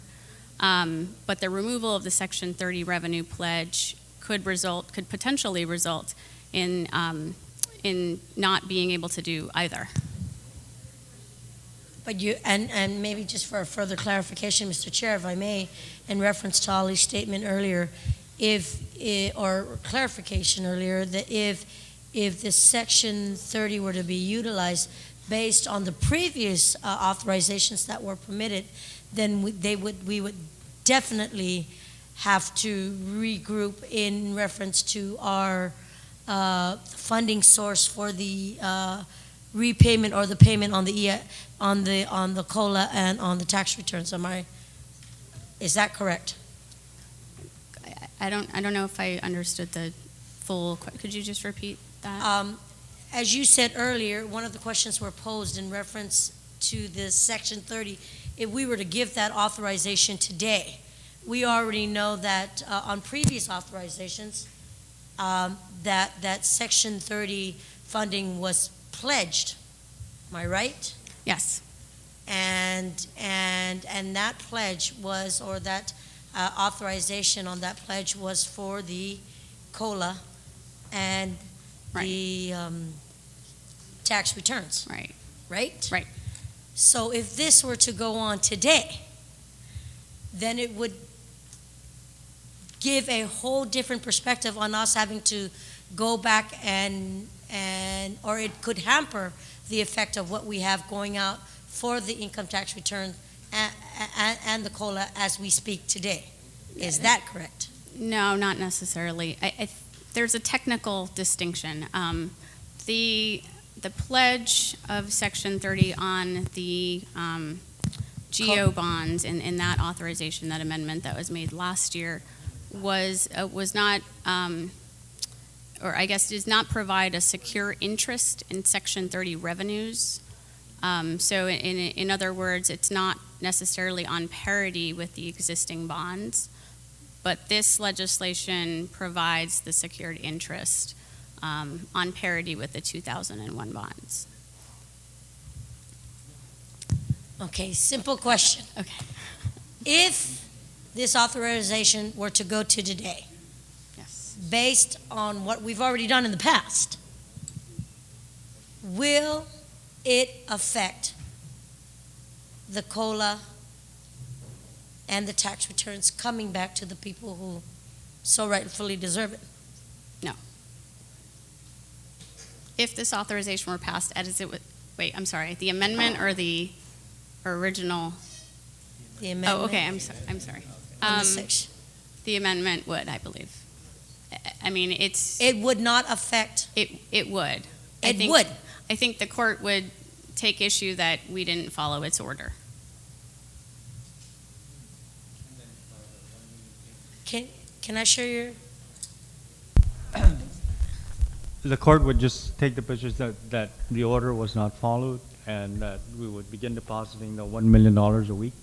And then that would trigger a continuous, credit watch I can't predict what S&P would do, but based on past actions that it has done, and I just hope it doesn't come to that, is that, it could trigger a credit watch, a credit downgrade, which we were able to achieve an upgrade, and then definitely affect all other debt issues of the government of Guam, whether authorized or present.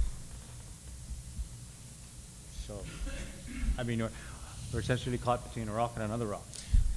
A rock and a hard place and another rock, yeah. Rock and another Definitely. Thank you, Mr. Chair.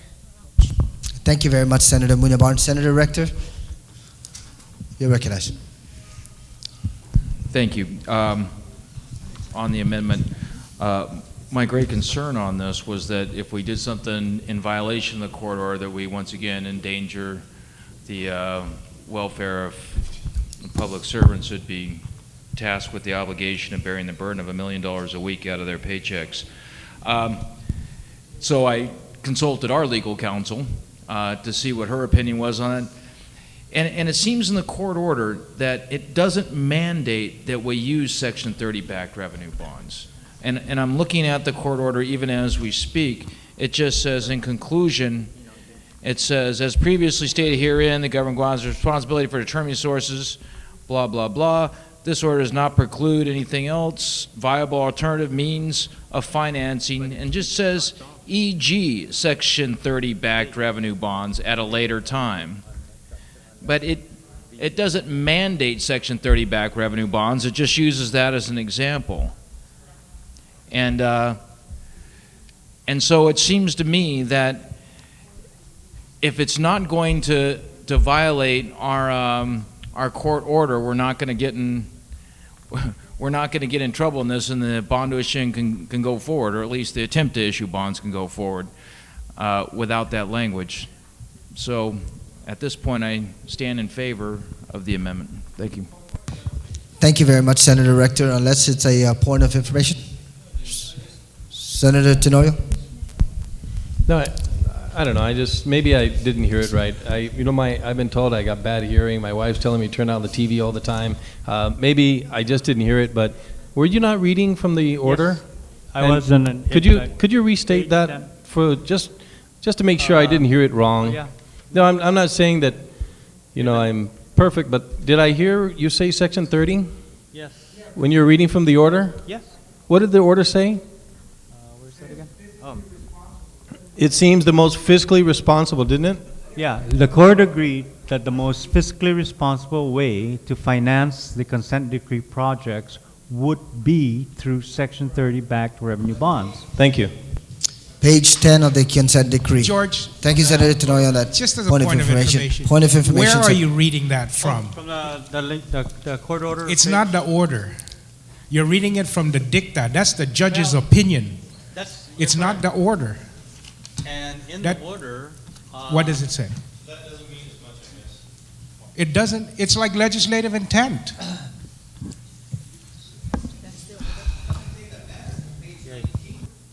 She's ordering that $1 million be made because the legislative authorization was not given. And then in the last page 19, where it specifically states, where it specifically states the order, it says, that the court again encourages Guam's leaders to work together, which we are. Thank you for being here. This order does not preclude legislative the legislative and executive branches from continuing its efforts to find viable alternative means of financing the consent decree projects, Right. and in parentheses, example gratia, Section 30 backed revenue bonds at a later time. Should this occur, the court will suspend the weekly payments provided the court is satisfied that at a minimum, the legislature authorizes without the need for any further legislative authorization or action the maximum amount of bonds needed for full implementation of the consent decree projects as certified to the court by the Attorney General and Governor of Guam's Bond Council, and the Governor and the Guam Economic Development Authority, in good faith and to the court's satisfaction, move to sell the first series of these bonds as soon as possible, and such other bonds at a later date as are required to keep the consent decree projects funded and on schedule. Or two, the government finds any other viable financing alternative that does not delay or impede the timetable as previously court ordered. So there's zero mention of Section 30 in the order. It just has to be a viable financing authorization. And we have heard from the bond that a general obligation bond with tipping fees as a source of payment for this dump is a viable, and from the markability standpoint, it's immaterial whether it's Section 30 or the general obligation and the full faith and credit of the government of Guam. Thank you, Speaker Pangilinan, on that point of information. Senator Taitigui, you now have the floor. Thank you, Mr. Chair. Russell and Mrs. Limtiaco, I received this document here, right here, that was passed out. Okay, and then when I went to the GETCA meeting, I received this from you, and I was discussing this with some of the GETCA people, or GIDA. Anyways, you're showing here a BBB rating with regards to what you had first out, BBB, correct? And then with this out here, you have now a potential for a AAA rating bond insurance. Has there been a change in the market to now give a potential of a AAA versus a B today? No, I think by securing Section 30 revenue, we anticipate that we will be able to get an investment grade rating of BBB minus, even BBB or above. At that point, we've had preliminary discussions with the last AAA rated insurer around, actually one of the last, but the name of the insurer is Assured Guarantee. And they have a AAA rating still by Standard & Poor's.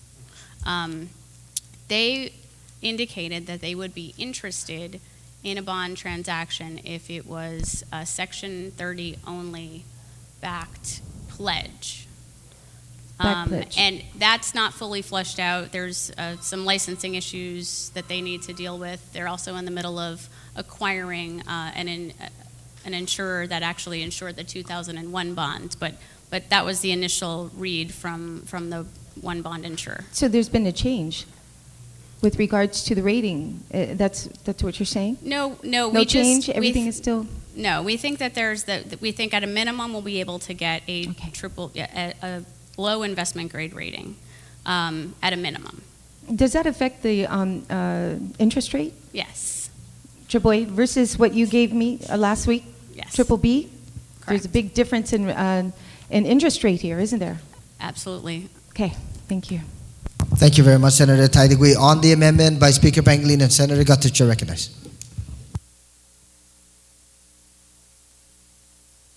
On the amendment, I also read the court order, and I didn't see the language Section 30 either.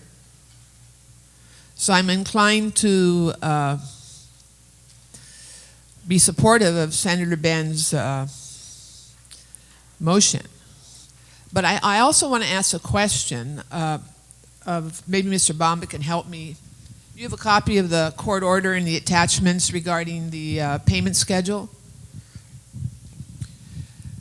George, can you tell us, so the people of Guam know, should the court actually begin taking close to $1 million a week from our general fund, how much of that money is per week dedicated to pay the receiver?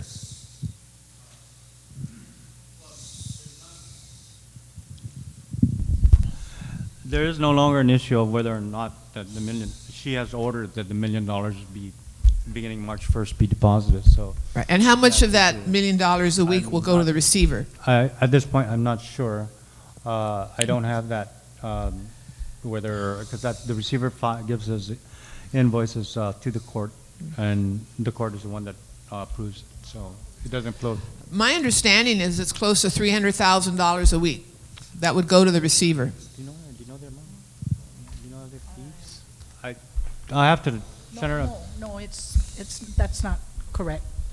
Can you tell us, Bertha, what it is? It's probably between it's between $250,000 to $300,000 a month, not a week. A month? Yes, that's what the average has been. Are you sure of that? The invoicing that he has provided. Yes, I am sure because I manage the account upon which it is paid out of. And those accounts are being audited right now, right? Yes. Doesn't that seem like a lot of money, though? Or is that just a value judgment question? Maybe you can't answer that. I mean, we've never been in receivership on that, so there's no historical, really. Yeah. And I'm not, I don't know. And in comparison with other jurisdictions that have, we'd have to check. Where we're assuming that the fees or the billings that the receiver charges for being receiver are appropriate because the district court has to approve it at the onset. Paying it out is also managed by Bertha. I see. Given that, and to ensure that there isn't anything that, that if we feel that there's something that shouldn't be charged, then we will of course raise that issue with the court, and which is why I requested that auditing of the fees be done. Okay. So that we do have because we don't know at this point. Right. Please, George, also don't forget to follow up on that GRT issue. Oh, yes, that's right. You haven't heard anything yet? No, I have to apologize for that, Senator. Okay, please, because we want to hear from you maybe tomorrow on that. Thank you. Absolutely. Thank you very much, Senator Gutierrez. On Speaker Pangalinan's amendment to delete the word Section 30 on line 27, page 4, and replace it with general fund. Any further discussion, Senator Speaker Pangilinan? Yes, you will close on that. Senator Frank Blas. Thank you, Mr. Chair. General question, and I apologize, Mr. Chair, in advance, and I recognize that my line of questioning would actually fit more towards later on, but it does fit towards the discussion on the definition of pledged revenues. And I don't know Ali or George or people from GITA who would be able to answer this, but when we were discussing how to be able, the scenarios that we have put together to put out the package for the bond, how much of Section 30 how much of Section 30 did we anticipate was going to go towards this pledge? In other words, George, did you use the averages of maybe the last 3 years of what you received in Section 30 as the scenario?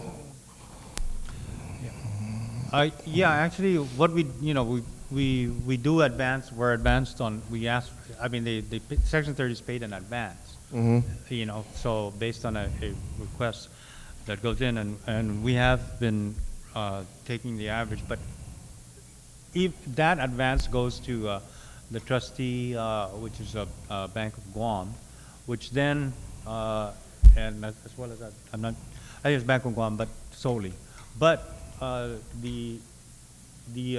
and so they take off for the debt service of whatever bonds Sure. that are outstanding, and then whatever's left over is then transferred to the, So how much did we get in Section 30 last year?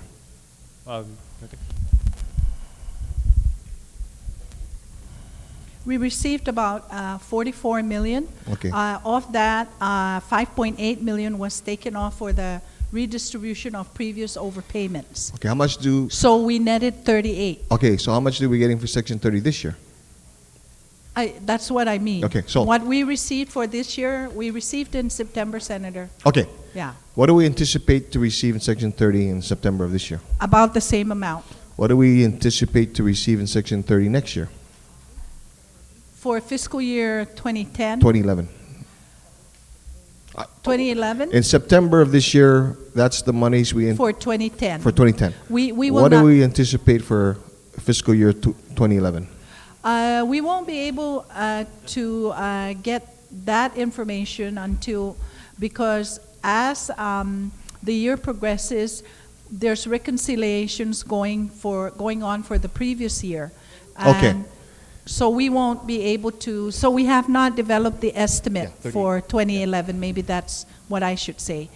We haven't developed the estimate So- for 2011. We Okay. do have a projection for Section 30. Okay, is your projection more or less than 38? It's more, Okay, good. yeah. Because And- then you cannot anticipate it.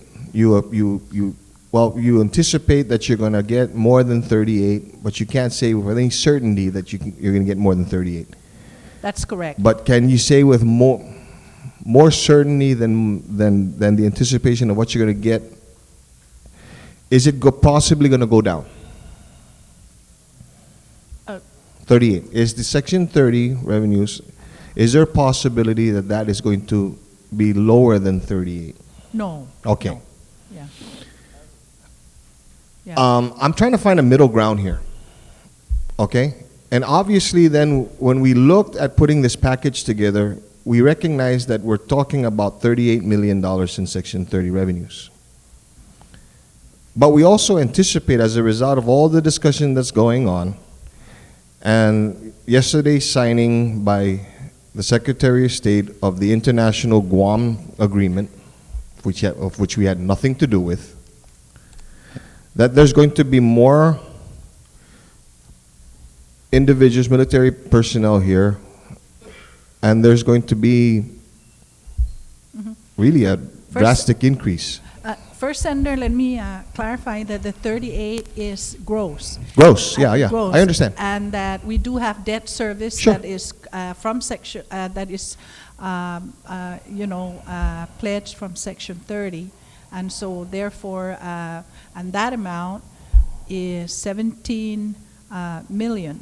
And so when you take that out of the 38, you have 20 to 21 left for available for, But I do want, I guess, to say that the reason that I feel that it will not be below 38 is because we're embarking in this military buildup, obviously, and we're going to get more numbers as far as that would qualify us for that additional reimbursement. Not sure of the semantics, but when we were putting together the deficit pro forma for a presentation with Standard & Poor's, we factored for fiscal year 2011, 12, and 13, and 14, 11, 12, and 13 for 3 consecutive years, 3,000 in addition expected according to Arte Logan at $3,000 each. That is the average that Guam gets back per military participant in Section 30. So that is 9,000, and then he recommended that we double that in 2012.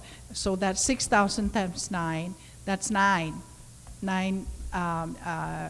18, and then on the third year, double that again. So it's 9,000, rather triple that, and it's 9,000 times 3, which is 27. Okay. So But is it safe? altogether, it'll be 9, 18, and 27. Sure. Then he expects it to plateau, and that's the presentation we made to Standard & Poor's. And they accepted it as reasonable. Okay, but is it still safe to say that in all the scenarios you played out, the figure you used for Section 30 was no more than $38 million For, that you were going to receive? that's right. That's For- right. That's for good. 2010, yes. That's good. Yes. That's right?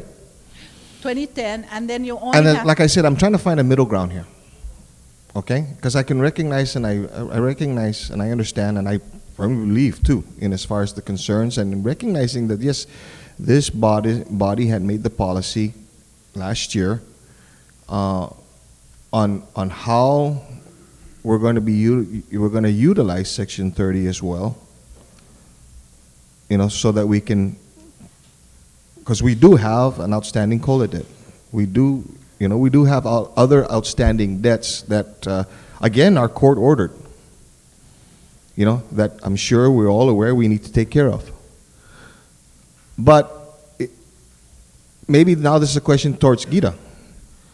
If we put a cap on how much of Section 30 can be pledged, in other words, right now we're basing the whole scenario on $38 million a year. And based on what we anticipate, that's actually going to go up. Section 30 revenues are going to go up. But if we put a cap as to how much of the Section 30 money that you can pledge, will that work?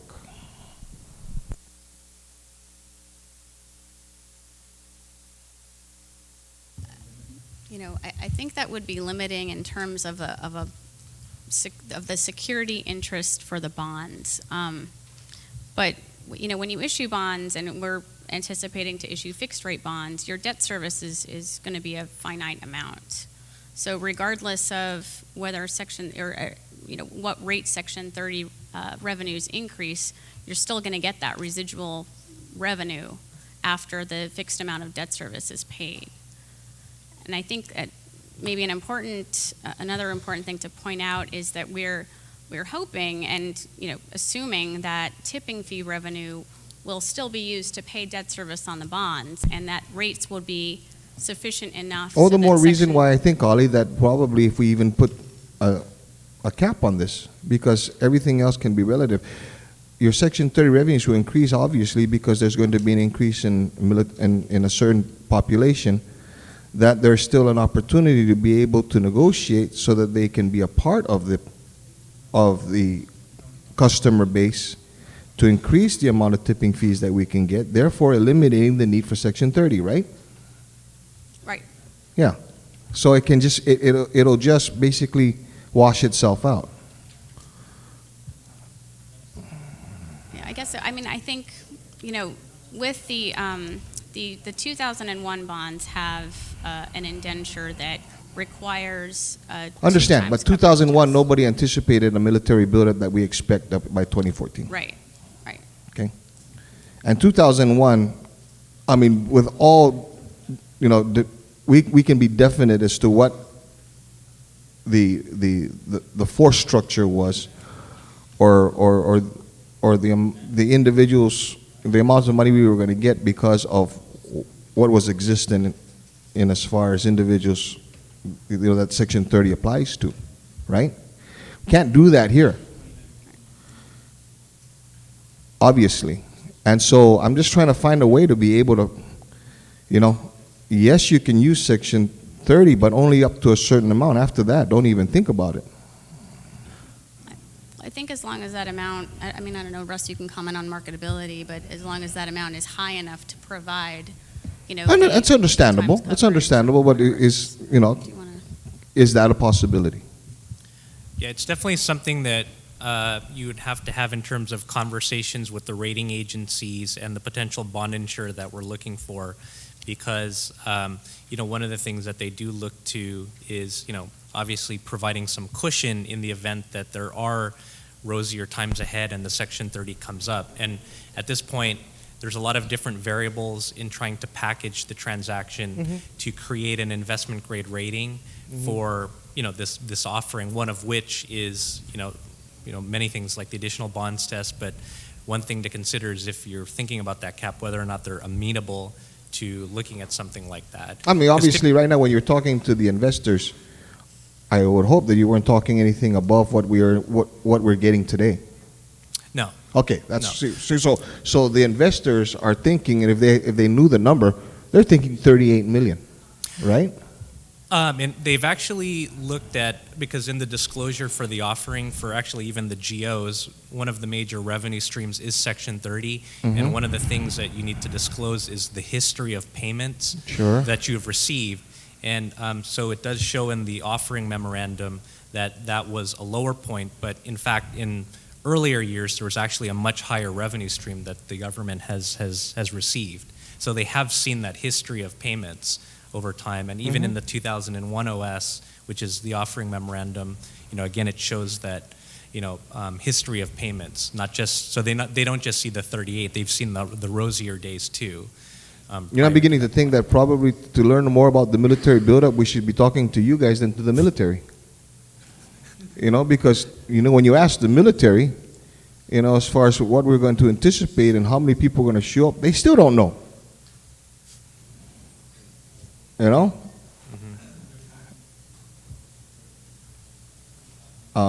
And so, and then don't worry, I don't mean that to spite you or anything, but you see what I'm getting at is I'm just trying to find some ground here that we can work with. And is that a possibility, that's something that we can or look at? Again, I think as long as it's high enough, Sure. To provide the coverage and maybe even some cushion. What is high enough then? What is high enough? I don't know. If your discussions have been 38 million. It's all going to be, it's the comfort level of the rating agencies, because there's a number of different permutations that you can have to package, again, this rating. One of the factors is, let's say you have an additional bonds test that you keep the same old tests from the 01 bonds of a 2 times coverage requirement, and then you cap it at, let's say some very high amount, versus if you have, a 175 times additional bonds test and you have a lower and then you have a lower cap. So there's different permutations that we will not know until we start the dialogue with the rating agencies and with the bond insurer. It's something definitely that we can propose to them.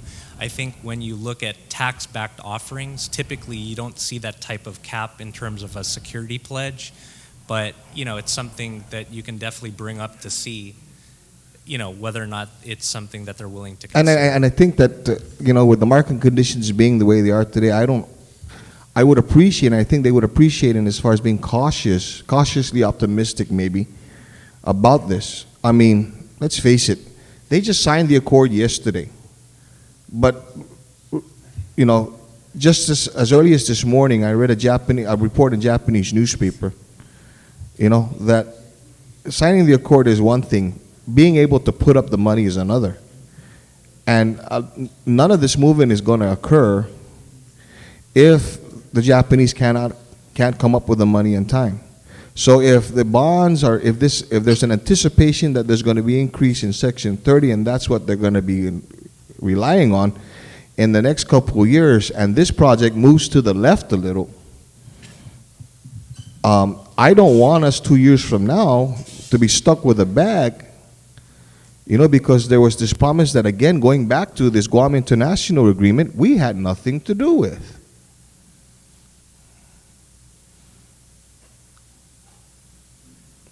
So, again, if you can look at, again, and I appreciate, and I thank, and Bertha, and it was great, because then I find some comfort that all the discussions were based on what we currently have and not what we anticipate. And now my question is, can we put a cap on it so that we can save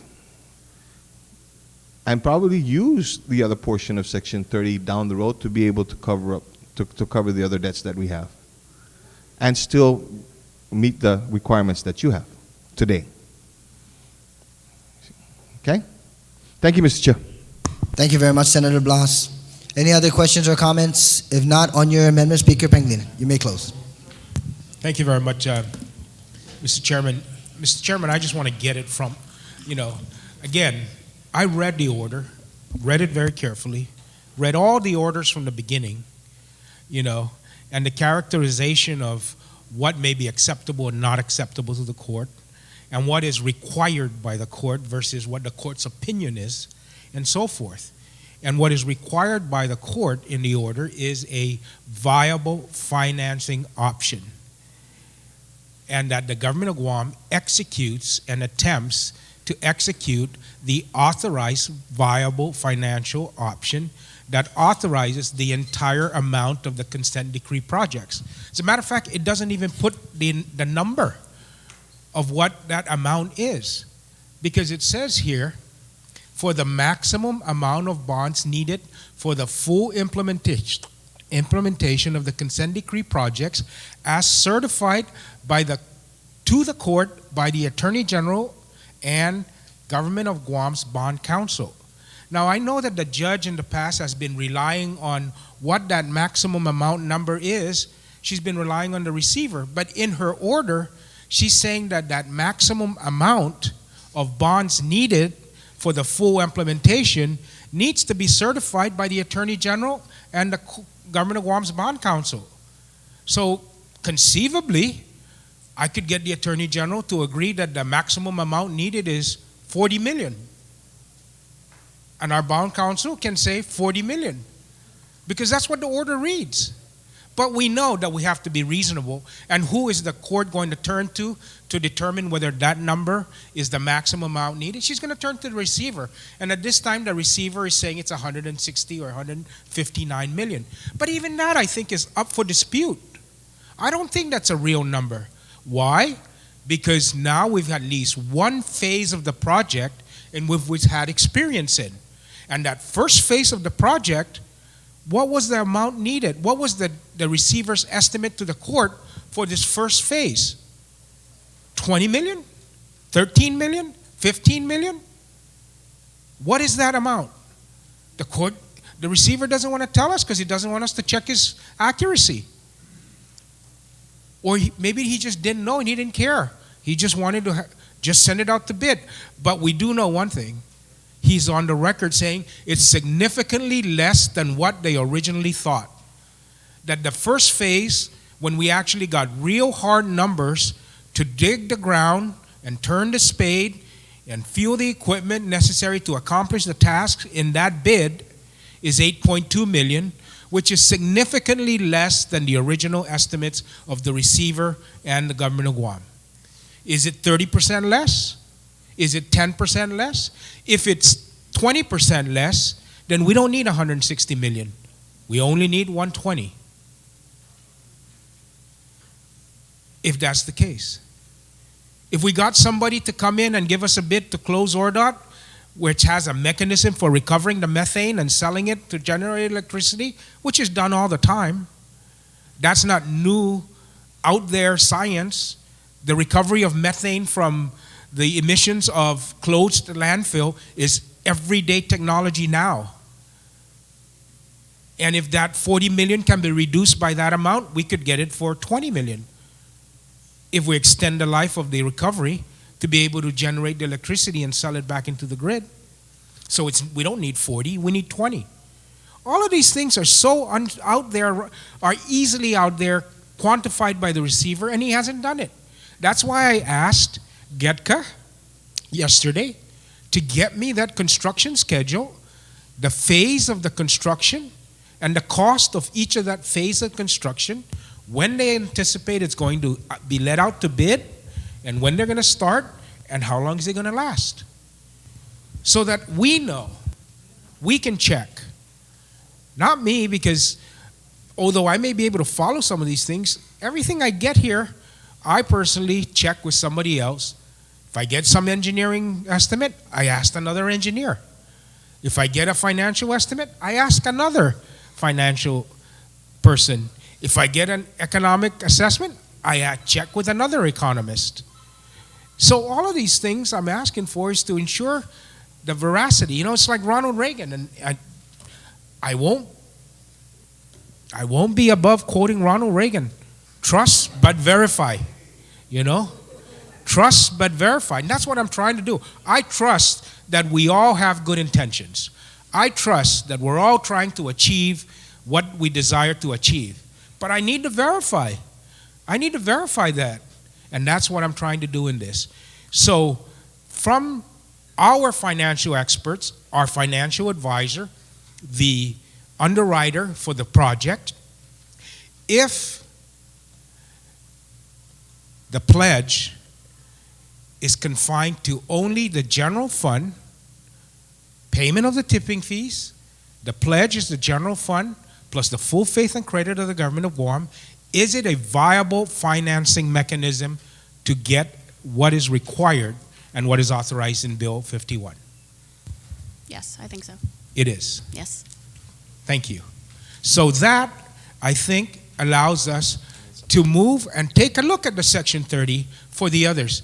Now, you know, one thing that bothers me and causes me sometimes to question things is the way that it's been characterized by the receiver and everybody else, that if we use Section 30 for the dump, it's a silver bullet. And that Standard & Poor's is going to respond positively and very concerned about that. But if we use Section 30 for the general obligation to pay COLA and retirees, which is the deficit of this government of Guam, which impacts our financial statements, which accrues a 7% interest for the refunds on a daily basis, that we're accruing interest. And if we apply all the laws regards to the COLA, it should apply a 7% interest according to Bill 68 and what was passed because of the certificate program. That it's a dud, it's a blank, and that we have poor standards. How can that be? How can Section 30 be a silver bullet for the dump, but is a blank with regards to upgrading the security of the issue if it's for COLA and refunds? It doesn't make sense to me. And because why? Because it doesn't make sense. That's why I'm saying this change is just a broader guarantee not confined to the Section 30. Section 30 is part of the general fund. The reason why it's desirable is we can grab it before it hits the general fund. That's why it's desirable, And if you want to find out other reasons, you can read my column, the last two ones. But I'm telling you, I don't think that this is contrary to the court order. I don't think it jeopardizes the general fund obligations. I think it's physically prudent for us to take the Section 30, look at the general fund obligations that is accruing interest. We're not accruing interest at all now with regards to the dump. Nothing. But we have a liability and a deficit. And a reduction in our deficit, a structured reduction in our deficit, is a positive thing for Standard & Poor's. And is a positive impact on the financial statements of this government of Guam. So that's my point in this, and that's why I think this makes sense and certainly complies with the consent decree, certainly complies with the judge's latest order, and I'm hoping that we'll consider that. I'm not trying to, place a landmine here or a block here or play some word game with this bill. We have it from the experts with regards to what the effect on this would be. We have it from looking at the plain language of the consent decree and the order. And it's a straight up amendment. And I think it's a positive move, and it preserves, from a policy perspective, from a policy perspective, it preserves the policy direction set by this body, which is a good policy to reduce our deficit and structure our obligations, and therefore move forward on these projects and others. Thank you very much, Mr. Chairman. Thank you very much, Speaker Pangilinan. On Speaker Pangilinan's amendment on page 4, line 27, to delete the word Section 30 and to incorporate the words general fund. On the amendment, all those in favor, please signify by raising your hands. Amendment passes. Any other questions or comments on page 4? Page 4, Senator Gutherts? We're proceeding page by page. I just have a question, Mr. Chairman, regarding the action we just took, referencing Section 30 revenue. I've counted at least Section 30 referenced in 15 other areas in this bill. How will that be addressed to remove that? Senator Gutierrez, would you like to propose a general motion that would allow Yes. the legal counsel to Yes, delete ensure it. that the remainder of the proposed legislation address the changes of the Yes, action of the Mr. body? Chairman. right Mr. now? Chairman, I would like to move that any reference to Section 30 funds contained elsewhere in this bill be deleted by the legal counsel in order to be consistent with our actions on line 27 of page 4. On that motion, any objections? No objections, so ordered. Legal counsel, please note. Page 4, any other questions or comments on page 4? If not, proceeding to page 5. Senator Ada, you're recognized. Page 5. Mr. Chairman, on page 5, subparagraph N, starting at line 21, it provides a definition for system, which means the solid waste management system now and hereafter existing. I'm sorry, Senator Ada, please, if you can just spare with me.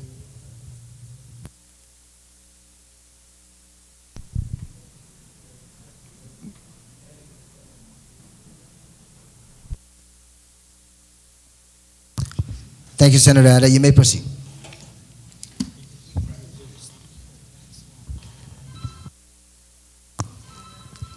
Mr. Bamba, if I can ask you to please ensure that the panel members is attentive to the discussion by the legislative body, and if there's going to be any sideline discussions, that they take it outside the room.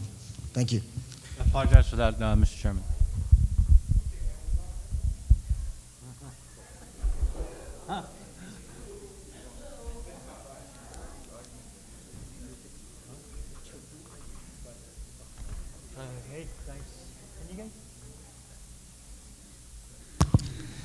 Thank you, Senator Bamba. Senator Ada, you may proceed. On page 5.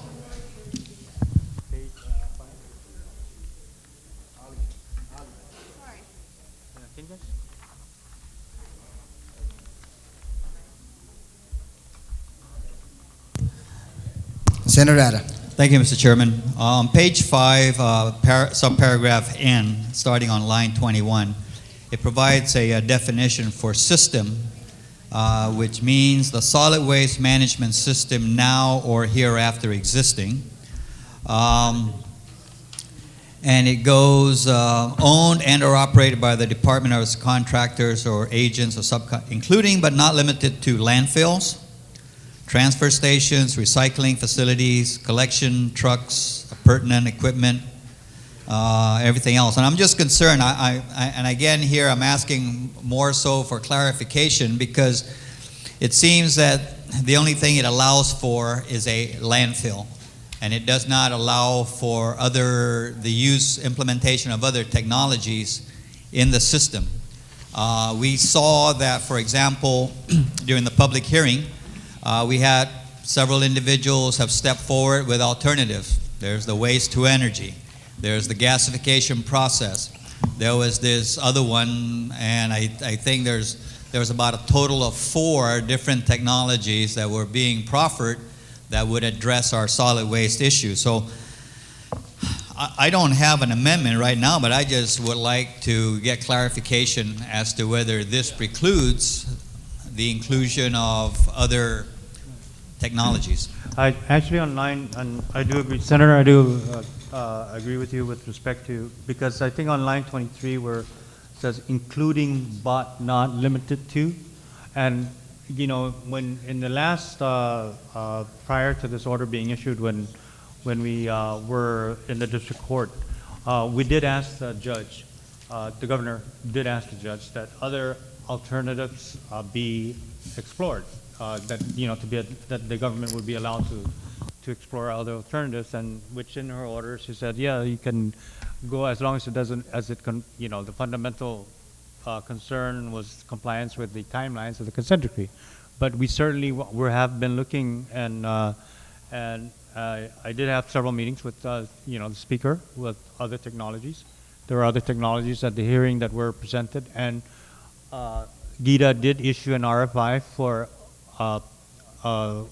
any company that would be interested with their technology, because we do feel that technology has progressed to the point where I'm not an expert, and neither is the governor, but these private companies are experts in their field, whether it be in waste to energy or whether it been plasma or whether it been so we wanted to be as inclusive as possible and certainly not exclusive of any technology.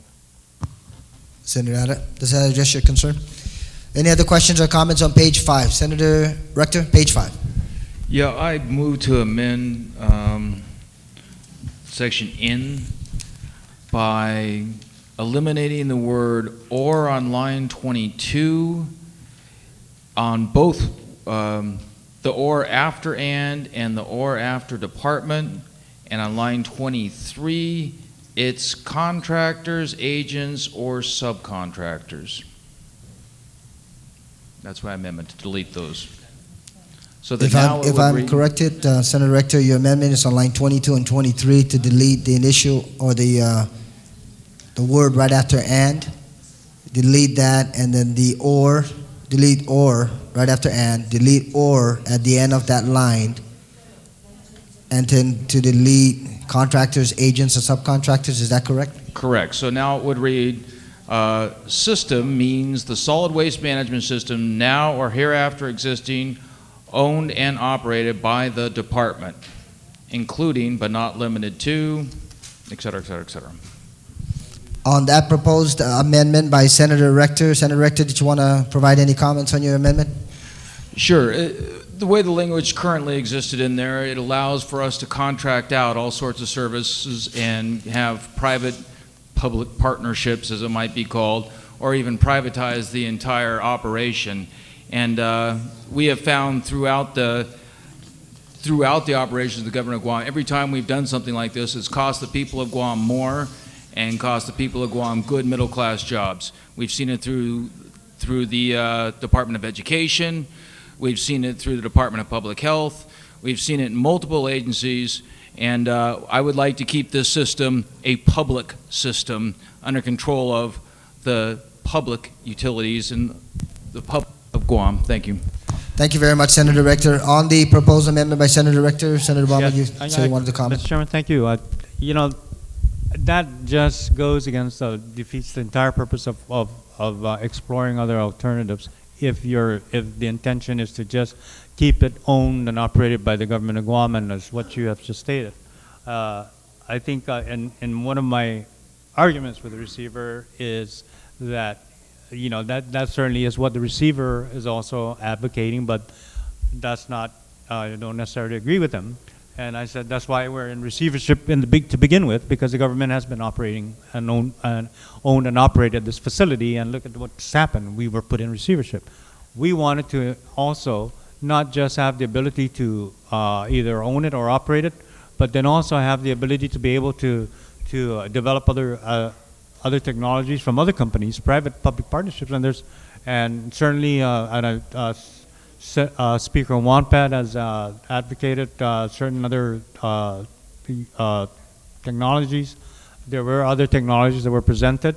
All we wanted to do was to make sure that at the end of the day, that the people of Guam would have a landfill, whether it was owned and operated by the government or by a private contractor, that it would protect at the end that they would be afforded it would be in compliance with the Clean Water Act and would be environmentally safe and sound, and that it just protects the health of the people of Guam.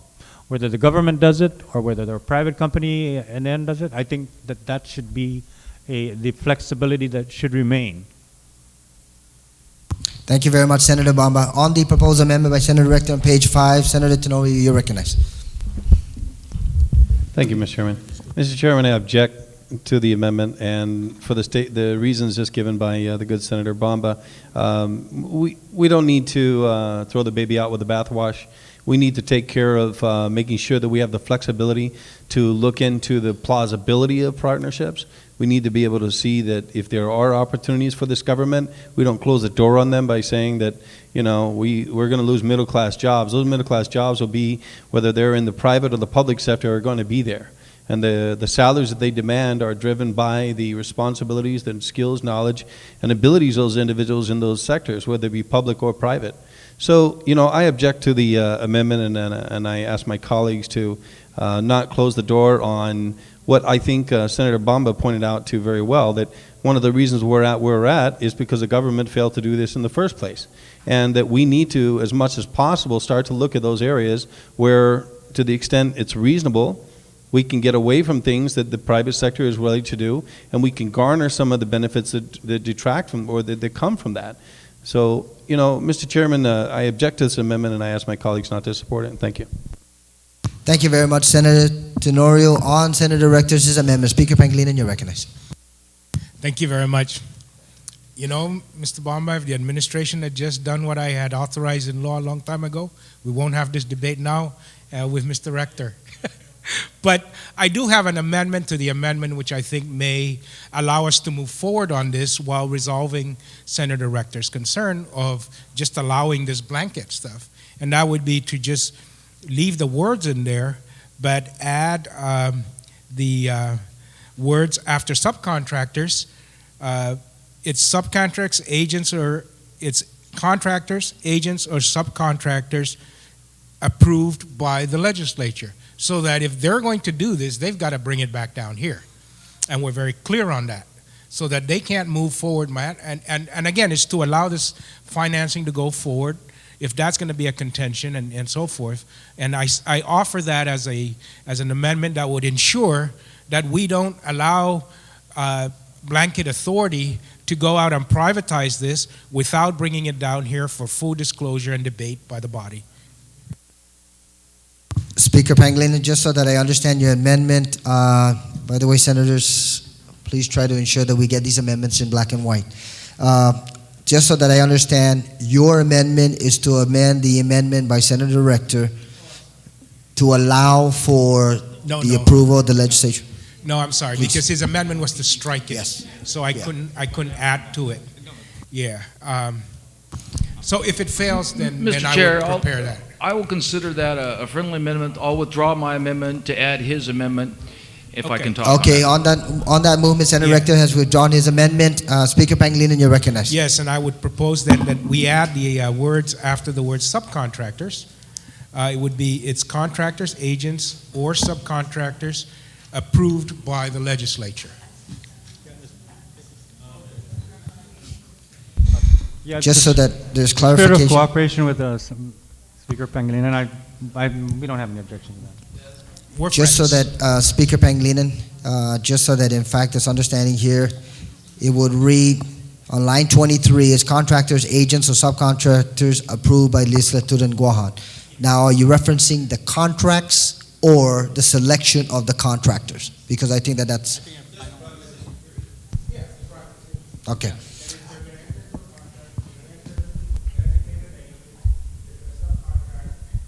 Mr. Chairman. Okay, on the proposed amendment by Speaker Pangilinan. Mr. Chairman. Yes. Yes, Speaker I Wampat. didn't hear exactly the conversation that was going on, because I really would like to find out specifically just to address your question when you said contractors, contracts. Okay, thank you. Thank you, Speaker Wampat. Senator Rector has rescinded his proposed amendment, and Speaker Pangilinan has been recognized to incorporate the words on line 23 right after subcontractors, the phrase approved by Legislature in Guam. So that is going to be incorporated in there based on the proposed amendment, should it receive the votes.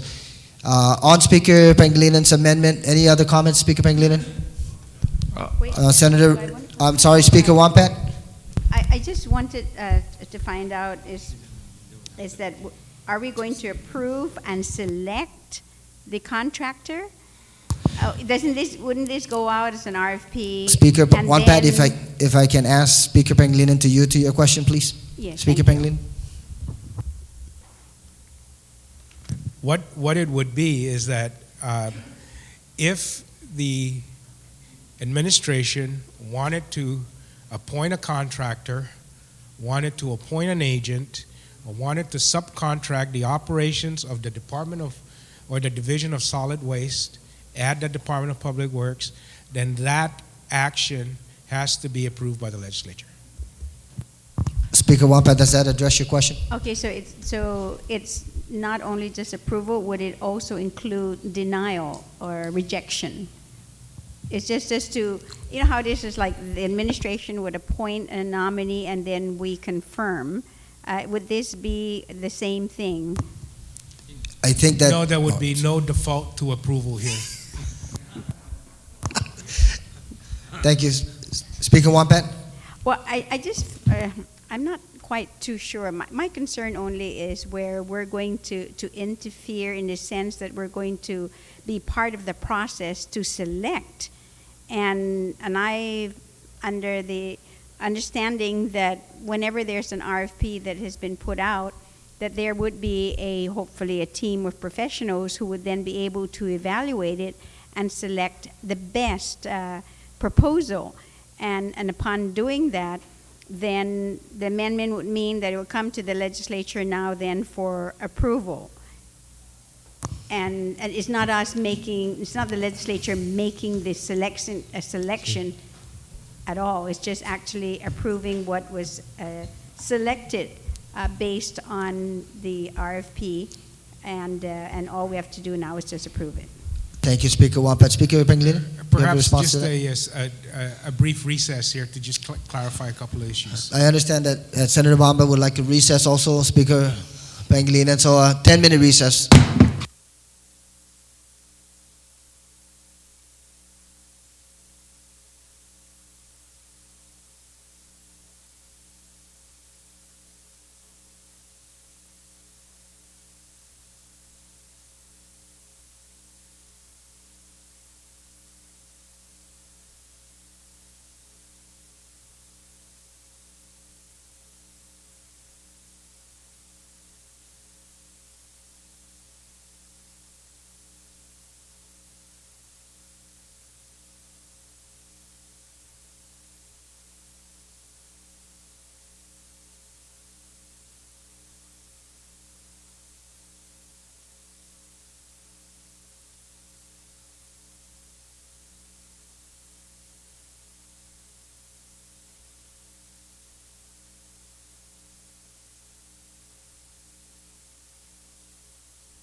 we're not officially back, but just for the information of the body, there's some ongoing communication with bond counsel between GITA and their bond counsel regarding some of the actions of the body. So they've requested an additional 10 minutes for consideration. So we'll reconvene at that time. Thank you.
Committee of the Whole is now back in session. For the information of our colleagues, we will be recessing shortly after my comments and reconvene tomorrow morning at 10 a.m. But to bring to your attention, I understand the Speaker's office is trying to coordinate a meeting with several senators, so if you can please just inquire with her office. Other than that, this Committee of the Whole is now recessed until 10 a.m. tomorrow morning. Thank you, Senators.